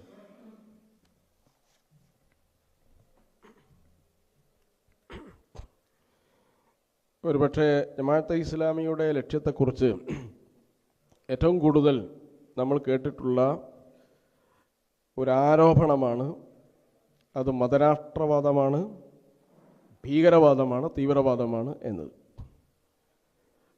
ഒന്ന്, ഇത് മുസ്ലിം സംഘടനകൾക്കകത്തു നിന്നാണ് ഈ വിമർശനം ഉണ്ടാവുന്നതെങ്കിൽ നേരത്തെ വിശുദ്ധ ഖുർആനിൻ്റെയും പ്രവാചകചര്യയുടെയും അടിസ്ഥാനത്തിലാണ് നമ്മളിതിനെ വിലയിരുത്തേണ്ടത്. ഇപ്പോൾ ശറഅ ലക്കും മിനദ്ദീനി മാ വസ്സാ ബിഹി നൂഹൻ തുടങ്ങിയ ആയത്ത് മുതൽ ഓതിക്കേൾപ്പിച്ച ദീൻ എന്നതിനെക്കുറിച്ച് വിശുദ്ധ ഖുർആൻ പറഞ്ഞ അറഅയ്തല്ലദീ യുകദ്ദിബു ബിദ്ദീൻ ഫദാലിക്കല്ലദീ യദ്ഉൽ യതീം വമാ ഉമിറു ഇല്ലാ ലിയഅ്ബുദുല്ലാഹ മുഖ്ലിസീന ലഹുദ്ദീൻ ഫലാ തഅഖുദുകും ബിഹിമാ റഅഫത്തും മിൻ ഫീ ദീനില്ലാഹ് തുടങ്ങിയ കാര്യങ്ങളൊക്കെ ദീനായിട്ട് പഠിപ്പിച്ച വിശുദ്ധ ഖുർആൻ, അത് ദീനായി മനസ്സിലാക്കിയ പ്രവാചകൻ, അതിനൊക്കെ സ്ഥാപിക്കുവാൻ വേണ്ടി ഒരു രാഷ്ട്ര സംവിധാനവും ഘടനയും ഉണ്ടാക്കിയ പ്രവാചക തിരുമേനി. അപ്പോൾ ഒന്നാമതായി അവർ പറയേണ്ടത് പ്രവാചക തിരുമേനി ഒരു ഭീകരവാദിയും തീവ്രവാദിയുമാണോ എന്നതാണ് ആദ്യം നമ്മൾ കൃത്യപ്പെടുത്തേണ്ടത്. അതിനുശേഷം അതേ ഖിലാഫത്തുർ റസൂൽ നബിയുടെ പിൻഗാമികളായി ഖിലാഫത്തുർ റാഷിദയിൽ ഉണ്ടായ സച്ചരിതരായ ഖലീഫമാർ ഈ നടപടിക്രമമാണ് തുടർന്നത്. അതുകൊണ്ട് ഇസ്ലാമിലും അള്ളാഹുവിൻ്റെ നിർദ്ദേശങ്ങളിലും പ്രവാചകൻ്റെ അധ്യാപനങ്ങളിലും എത്രത്തോളം രാഷ്ട്രീയ കാര്യങ്ങളുണ്ടോ, എത്രത്തോളം രാഷ്ട്രീയമുണ്ടോ, ആ അളവിൽ ജമാഅത്തെ ഇസ്ലാമിലും രാഷ്ട്രീയവും രാഷ്ട്രീയ കാര്യങ്ങളുമുണ്ട്. അതുകൊണ്ട് അത് സ്ഥാപിക്കുക എന്നത് പ്രവാചകന്മാർ ചെയ്ത പണിയാണ്. പ്രവാചകന്മാർക്ക് ശേഷം സച്ചരിതരായ ഖലീഫമാർ അതിനെ ഭംഗിയായി ഏറ്റെടുത്ത് നടപ്പിലാക്കിയ പ്രവൃത്തിയും നടപടിക്രമവുമാണെങ്കിൽ അവരുടെ പൊസിഷൻ എന്താണ് എന്ന് മുസ്ലിം സമൂഹം വ്യക്തമാക്കേണ്ടി വരും. ഒന്നാമത്തേത്. പ്രവാചകൻ ഭീകരവാദിയാണോ തീവ്രവാദിയാണോ എന്ന് പറയേണ്ടി വരും. ഖുലഫാ ഉർ റാഷിദുകൾ മതരാഷ്ട്രവാദികളാണോ എന്ന് പറയേണ്ടി വരും. പിന്നെ മതരാഷ്ട്രവാദം എന്ന് പറയുന്ന ഏറ്റവും പ്രധാനപ്പെട്ട ഒരു ആരോപണം ജമാഅത്തെ ഇസ്ലാമിയുടെ ഔദ്യോഗിക സാഹിത്യങ്ങളിലോ അടിസ്ഥാന സാഹിത്യങ്ങളിലോ ജമാഅത്തെ ഇസ്ലാമി അതിൻ്റെ പ്രധാനപ്പെട്ട റിപ്പോർട്ടുകളൊക്കെ അച്ചടിച്ച് പ്രസിദ്ധീകരിക്കുന്ന ഒരു പ്രസ്ഥാനമാണ്. റൂദാദ് എന്ന് പറയുന്ന അതിൻ്റെ കാലങ്ങളായിട്ടുള്ള റിപ്പോർട്ടുകൾ നമുക്ക് കാണാൻ കഴിയും. ഇതിലെവിടെയും മതരാഷ്ട്രവാദം എന്ന പ്രയോഗം തന്നെ കാണാൻ കഴിയില്ല. പിന്നെ എവിടെ നിന്നാണ് ഈ മതരാഷ്ട്രവാദം വന്നത് എന്ന് ചോദിച്ചാൽ, നേരത്തെ ഞാൻ സൂചിപ്പിച്ചു, എൻ്റെ വിഷയാവതരണത്തിൽ സൂചിപ്പിച്ചതുപോലെ യൂറോപ്പ് നടത്തിയ ഒരു ക്രിസ്ത്യാനിറ്റിക്കെതിരെയും ക്രിസ്ത്യൻ ചർച്ചുകൾക്കെതിരെയും ഒക്കെ നടത്തിയ വലിയ ബൃഹത്തായ സമര പദ്ധതികൾ ഉണ്ടായിരുന്നു. അവരെ പുറന്തള്ളിക്കൊണ്ട് യൂറോപ്പ് നടത്തിയൊരു നവോത്ഥാനത്തെക്കുറിച്ച് നമ്മൾ നവോത്ഥാന ചരിത്രം എന്ന പേരിൽ പഠിക്കാറുണ്ട്. അതുകൊണ്ട് മതത്തെ ഭീകരവൽക്കരിക്കാനും അപരവൽക്കരിക്കാനും ഒരു ടെർമിനോളജിയാണ് മതരാഷ്ട്രവാദം എന്ന് പറയുന്നത്. അപ്പോൾ ഈ അതാണോ ഇസ്ലാം യഥാർത്ഥത്തിൽ ലക്ഷ്യം വെക്കുന്നത്? അല്ല എന്ന് ഇസ്ലാമിൻ്റെ രാഷ്ട്ര സംസ്ഥാപനവുമായി ബന്ധപ്പെട്ട അധ്യാപനങ്ങൾ എടുത്ത് പരിശോധിച്ച് നോക്കിയാൽ അറിയാം. മദീന എന്ന് പറയുന്ന മദീന മുനവ്വറ, റസൂലുള്ളാഹി സ്വല്ലല്ലാഹു അലൈഹി വസല്ലം ഭരണാധികാരിയായ മദീന മുനവ്വറയിൽ മറ്റുള്ള സമൂഹത്തിൻ്റെയും മറ്റുള്ള ആളുകളുടെയും അവകാശങ്ങൾ എത്രത്തോളം സംരക്ഷിക്കപ്പെട്ടു, അവർക്ക് എത്രത്തോളം സ്വാതന്ത്ര്യം നൽകി, അവരുടെ മത അവകാശങ്ങളെയും അവരുടെ വ്യക്തി നിയമങ്ങളും എത്രത്തോളം പരിപാലിക്കപ്പെട്ടു എന്നൊക്കെ പരിശോധിച്ച് നോക്കിയാൽ നമുക്ക് കാണാൻ കഴിയുന്നതാണ്. ഇതിലെ 2/3 ഭാഗവും എഴുതപ്പെട്ട മദീന ചാർട്ടറിലെ 2/3 ഭാഗവും മറ്റു സമുദായങ്ങളുടെ അവകാശങ്ങളെക്കുറിച്ചാണ് പറയുന്നത് നമുക്ക് കാണാൻ കഴിയും. അതുകൊണ്ടാണല്ലോ ദിമ്മിയൻ ആരെങ്കിലും, ദിമ്മി എന്ന് പറഞ്ഞാൽ ഇസ്ലാമിക സമൂഹത്തിലെ മുസ്ലിങ്ങളല്ലാത്ത പൗരൻ, ആ പൗരൻ ആരെങ്കിലും ഉപദ്രവിച്ചാൽ അവൻ എന്നെ ഉപദ്രവിച്ചവനെ പോലെയാണ്, എന്നെ ഉപദ്രവിച്ചാൽ അള്ളാഹുവിനെ ഉപദ്രവിച്ചവനെ പോലെയാണെന്ന് റസൂലുള്ളാഹി സ്വല്ലല്ലാഹു അലൈഹി വസല്ലം. അപ്പോൾ RSS ഇവിടെ കൊണ്ടുവരുന്ന മതരാഷ്ട്രവാദമാണോ ജമാഅത്തെ ഇസ്ലാമി പറയുന്നത് ചോദിച്ചാൽ, RSSന്റെ മതരാഷ്ട്രവാദം എന്താണെന്ന് നമുക്കറിയാം. RSS എന്ന് പറയുന്നത് അവരുടെ ഹിന്ദുത്വ ഐഡിയോളജിയിൽ അധിഷ്ഠിതമായ ആളുകൾക്ക് മാത്രം ഇവിടെ നിലനിൽപ്പുള്ളൂ, എക്സിസ്റ്റൻ്റ് ഉള്ളൂ എന്ന് വിശ്വസിക്കുന്ന ഒരു ആദർശമാണ്. ഇല്ലെങ്കിൽ നന്നെ ചുരുങ്ങിയത് മറ്റുള്ളവർ ഇവിടെ ജീവിക്കണമെങ്കിൽ ഇതിന് വിധേയപ്പെടുകയെങ്കിലും വേണമെന്നതാണ് അവരുടെ ഐഡിയോളജി. ഇങ്ങനത്തെ ഒരു ഐഡിയോളജിയാണോ ഇസ്ലാമിൻ്റെ അടിസ്ഥാനത്തിൽ നടപ്പിലാക്കിയ നിയമവ്യവസ്ഥകളും നിയമ സംവിധാനങ്ങളുമുള്ള സ്ഥലങ്ങളിൽ ഉണ്ടാക്കിയുള്ളതെന്ന് ചോദിച്ചാൽ ഇതിന് നേർവിപരീതമായ നടപടിക്രമങ്ങളാണ് ഇതിലുള്ളത്. അപ്പോൾ RSSനെ RSSനോട് കൂടെ ചേർത്തുകൊണ്ട് ഇതിനെ ഭീകരവൽക്കരിക്കാനുള്ള ശ്രമം, ഇത് രണ്ടിനെയും വളരെ പെട്ടെന്ന് കൂട്ടിക്കെട്ടാനുള്ള ശ്രമം എന്ന് പറയുന്നത് യഥാർത്ഥത്തിൽ ഇസ്ലാം എന്താണെന്നും ഇസ്ലാമിൻ്റെ ലക്ഷ്യം എന്താണെന്നും വ്യക്തമായി ബോധ്യമില്ലാത്ത ആളുകളാണ്. പിന്നെ കമ്മ്യൂണിസ്റ്റ് സുഹൃത്തുക്കളിൽ നിന്ന് വരുന്ന മറ്റൊരു ആരോപണം ആണ് മതരാഷ്ട്രവാദം, ഭീകരവാദം, തീവ്രവാദം. ഇപ്പോൾ നിലവിൽ വളരെ ശക്തിയായി അത് നടന്നുകൊണ്ടിരിക്കുകയും ചെയ്യുന്നു. യഥാർത്ഥത്തിൽ നമുക്കറിയാം, ഭീകരവാദത്തിൻ്റെയും തീവ്രവാദത്തിൻ്റെയും ലോകത്തെ തന്നെ പ്രധാനപ്പെട്ട ഒരു സോഴ്സ് എന്ന് പറയുന്നത് കമ്മ്യൂണിസ്റ്റ് പ്രസ്ഥാനങ്ങളാണ് എന്ന് നമുക്കറിയാവുന്നതാണ്. ഈ അടുത്ത് പുറത്തിറങ്ങിയ ബ്ലാക്ക് ബുക്ക് ഓഫ് കമ്മ്യൂണിസം എന്ന് പറയുന്ന ഒരു പുസ്തകമുണ്ട്. കമ്മ്യൂണിസത്തിൻ്റെ കറുത്ത ബുക്ക് എന്നാണ് അതിൻ്റെ പേര്.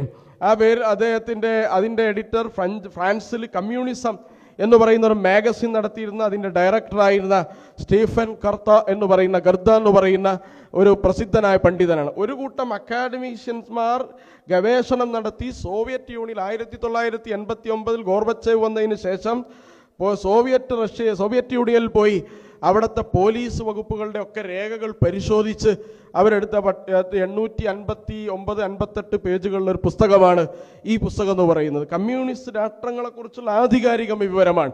കമ്മ്യൂണിസത്തെ ഒരു കാലത്ത് സ്നേഹിക്കുകയും കമ്മ്യൂണിസത്തിന് വേണ്ടി പ്രചാരണം നടത്തുകയും ചെയ്ത ആളുകൾ സോവിയറ്റ് യൂണിയൻ്റെ തകർച്ചയ്ക്ക് ശേഷം അതിൻ്റെ തകർച്ചയെക്കുറിച്ച് പഠിക്കാനും അതിനെക്കുറിച്ച് വിലയിരുത്താനും നടത്തിയ ശ്രമമാണ് യഥാർത്ഥത്തിൽ ഈ പുസ്തകം എന്ന് പറയുന്നത്. അവിടെ പറയുന്നത് സോവിയറ്റ് യൂണിയൻ 25 ദശലക്ഷം മനുഷ്യരെ കൊന്നൊടുക്കിയിട്ടുണ്ട് എന്നാണ്.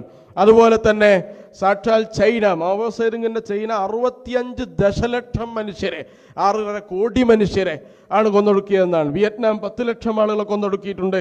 അതുപോലെ തന്നെ ഉത്തര കൊറിയ 20 ലക്ഷം. അഫ്ഗാനിസ്ഥാനിൽ സോവിയറ്റ് യൂണിയൻ നടത്തിയ അധിനിവേശത്തിൽ 15 ലക്ഷം ആളുകളെയാണ് കൊന്നൊടുക്കിയിട്ടുള്ളത്.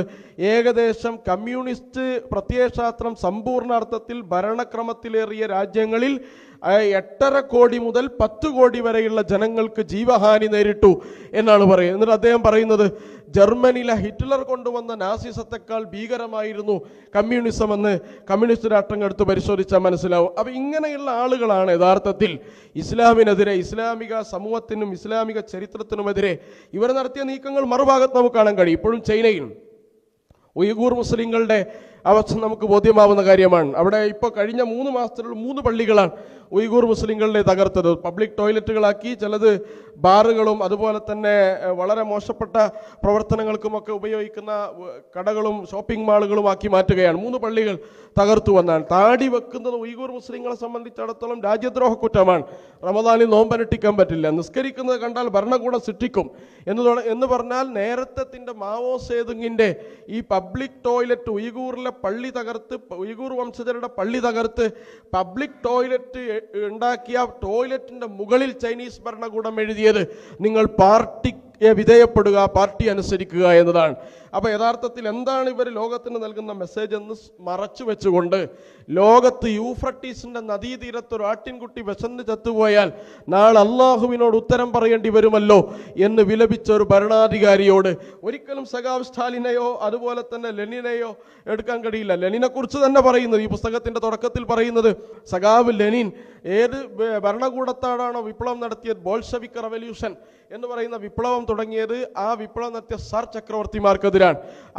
അവരുടെ ഏകാധിപത്യ ഭരണക്രമത്തിൽ കൊന്നൊടുക്കിയ ആളുകളെ സഖാവ് ലെനിൻ ഭരണത്തിലേറി 6 മാസം കൊണ്ട് തന്നെ കൊന്നൊടുക്കിയിട്ടുണ്ട് എന്നാണ് പറയുന്നത്. അപ്പം അത്ര ഭീകരമായൊരു പ്രത്യയശാസ്ത്രത്തെ മുഖമൂടിയിട്ടുകൊണ്ട് വരിഞ്ഞു മുറുക്കി, അത് ഇന്ത്യയിലെ ജനാധിപത്യത്തെ അംഗീകരിക്കാതെ ബൂർഷാ ഡെമോക്രസിയാണെന്ന് ജനാധിപത്യത്തെ തള്ളിപ്പറഞ്ഞ് ഇന്ത്യയുടെ സ്വാതന്ത്ര്യ സമരങ്ങളിൽ ഒരു റോളുമില്ലാത്ത സ്വാതന്ത്ര്യ സമരങ്ങളെ ഒറ്റിക്കൊടുത്ത് എല്ലാ അർത്ഥത്തിലും രാജ്യദ്രോഹമെന്ന് പറയാവുന്ന നടപടിക്രമങ്ങൾ ചരിത്രത്തിൽ സ്വീകരിച്ച ആളുകൾ മറ്റു പ്രസ്ഥാനങ്ങളെ, പ്രത്യേകിച്ച് ഇസ്ലാമിക പ്രസ്ഥാനങ്ങളെ രാജ്യദ്രോഹികളും തീവ്രവാദികളും മതരാഷ്ട്രവാദികളും വെക്കുന്നത് കാപ്പട്യം എന്ന് പറഞ്ഞാൽ പോലും അത് വിലപ്പോവാൻ പറ്റാത്ത അത്രയും ഭീകരമായ ഒരു കളവും വ്യാജവുമാണ് ഇവർ പ്രചരിപ്പിച്ചു കൊണ്ടിരിക്കുന്നതെന്നാണ്.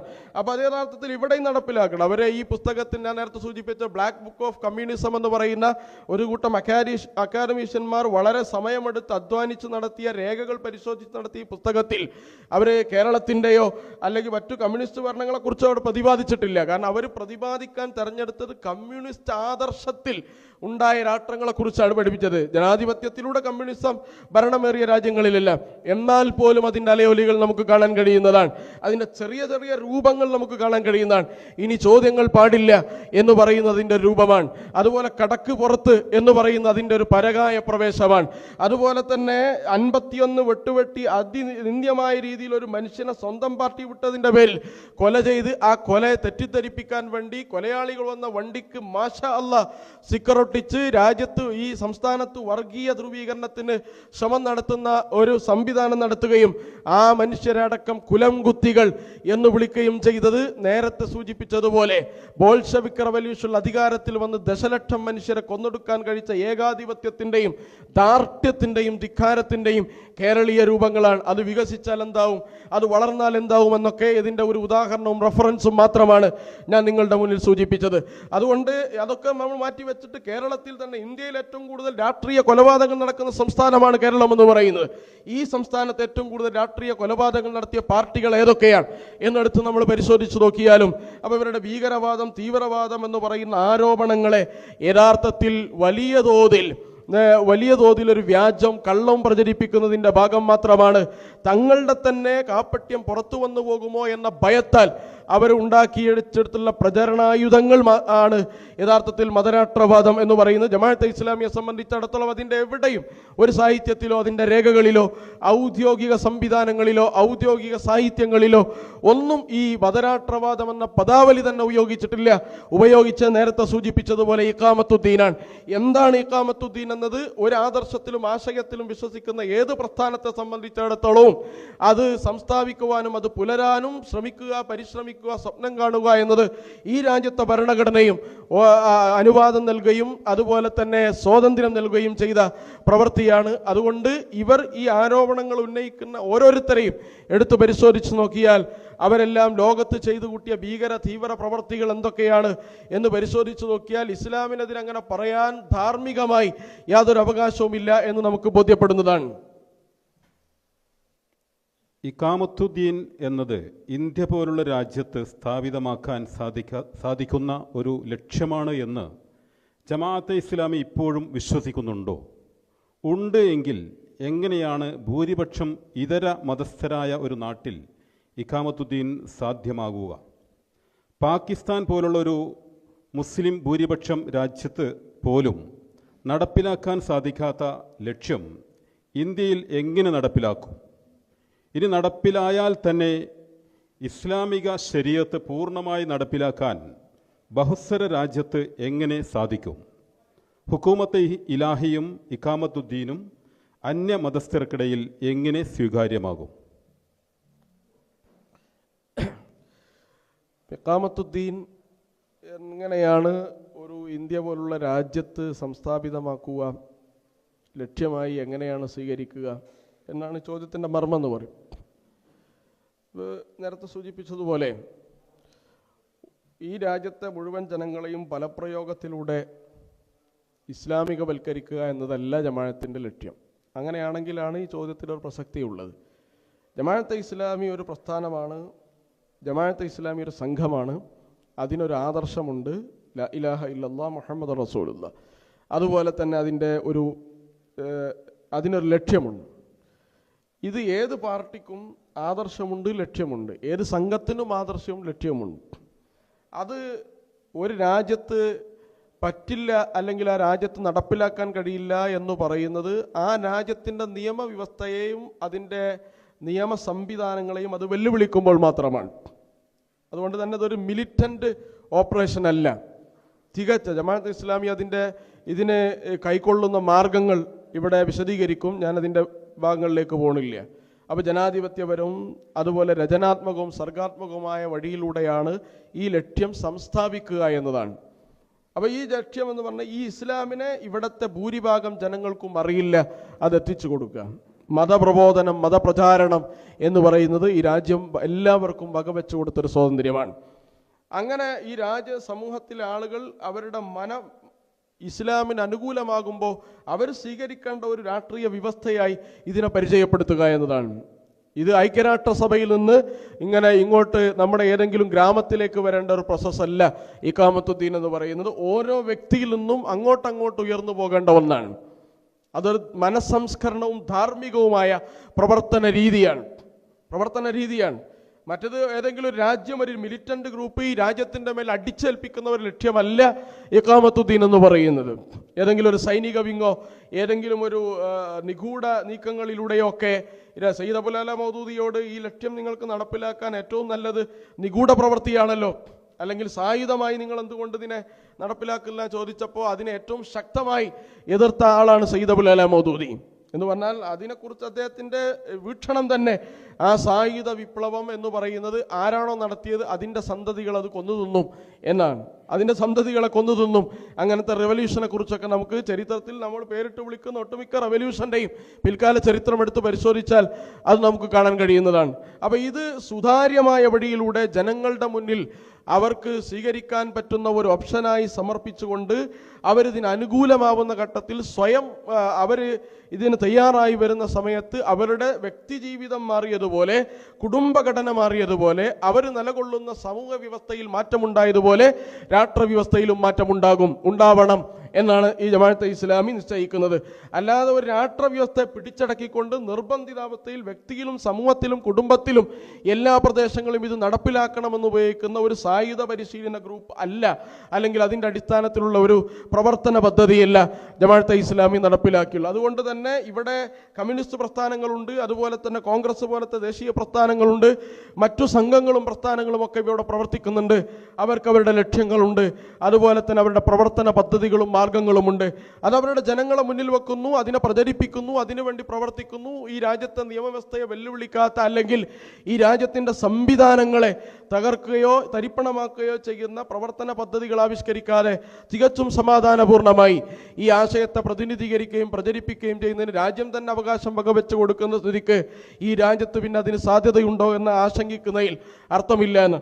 ഇത് മുസ്ലിം രാജ്യങ്ങൾ നടപ്പിലായിട്ടില്ലല്ലോ എന്ന് ചോദിക്കുന്നതിൽ യഥാർത്ഥത്തിൽ മുസ്ലിം രാജ്യങ്ങൾ എന്ന് പറയുന്ന മുസ്ലിം ഭൂരിപക്ഷ രാജ്യങ്ങൾ ഇതുപോലത്തെ പ്രതിസന്ധികൾ അവിടെയുമുണ്ട്. യഥാർത്ഥത്തിൽ ഇസ്ലാമിനെ ഒരു വ്യവസ്ഥയായും നിയമവ്യവസ്ഥയായും മനസ്സിലാക്കുന്ന ആളുകൾക്ക് മാത്രമാണ് ഇത് സംവിധാനത്തിന് ആവിഷ്കരിക്കാൻ കഴിയുക. അങ്ങനത്തെ എത്ര ആളുകൾ മുസ്ലിം ഭൂരിപക്ഷ രാജ്യങ്ങളിലുണ്ട് എന്ന് ചോദിച്ചാൽ, ഇപ്പം തന്നെ ഉത്തരാഫ്രിക്കൻ രാജ്യങ്ങളിലെ മുസ്ലിം ഭൂരിപക്ഷ രാജ്യങ്ങളൊക്കെ എടുത്ത് പരിശോധിച്ച് നോക്കിയാൽ അവിടെ 95-96% മതത്തെക്കുറിച്ചുള്ള വീക്ഷണം എന്ന് പറയുന്നത് ആചാരാനുഷ്ഠാനങ്ങളിൽ ബന്ധിതമാണ്, ദീന് മതം എന്ന് വിശ്വസിക്കുന്നവർ തന്നെയാണ്. എന്നാണ് സെക്കുലർ സെക്കുലറായ യൂറോപ്യൻ സെക്കുലറിസത്തിൻ്റെ കാഴ്ചപ്പാട് അവരുടെ ജീവിതത്തിൽ വെച്ച് പുലർത്തുന്ന ആളുകളാണ്. അപ്പോൾ അവരെ സംബന്ധിച്ചിടത്തോളം ഈ ജീവിത വീക്ഷണത്തിൽ തന്നെ മാറ്റമുണ്ടാവുക എന്നതാണ്.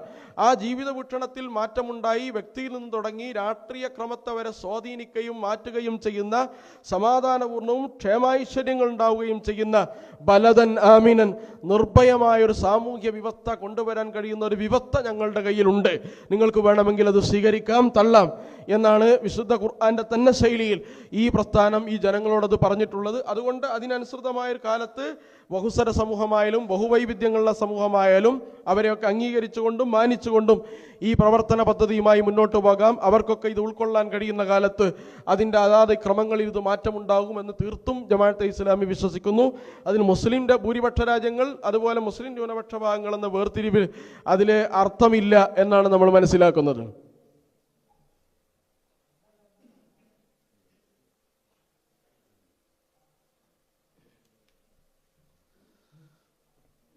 ജമാഅത്തെ ഇസ്ലാമി ലക്ഷ്യം എന്ന തലക്കെട്ടിൽ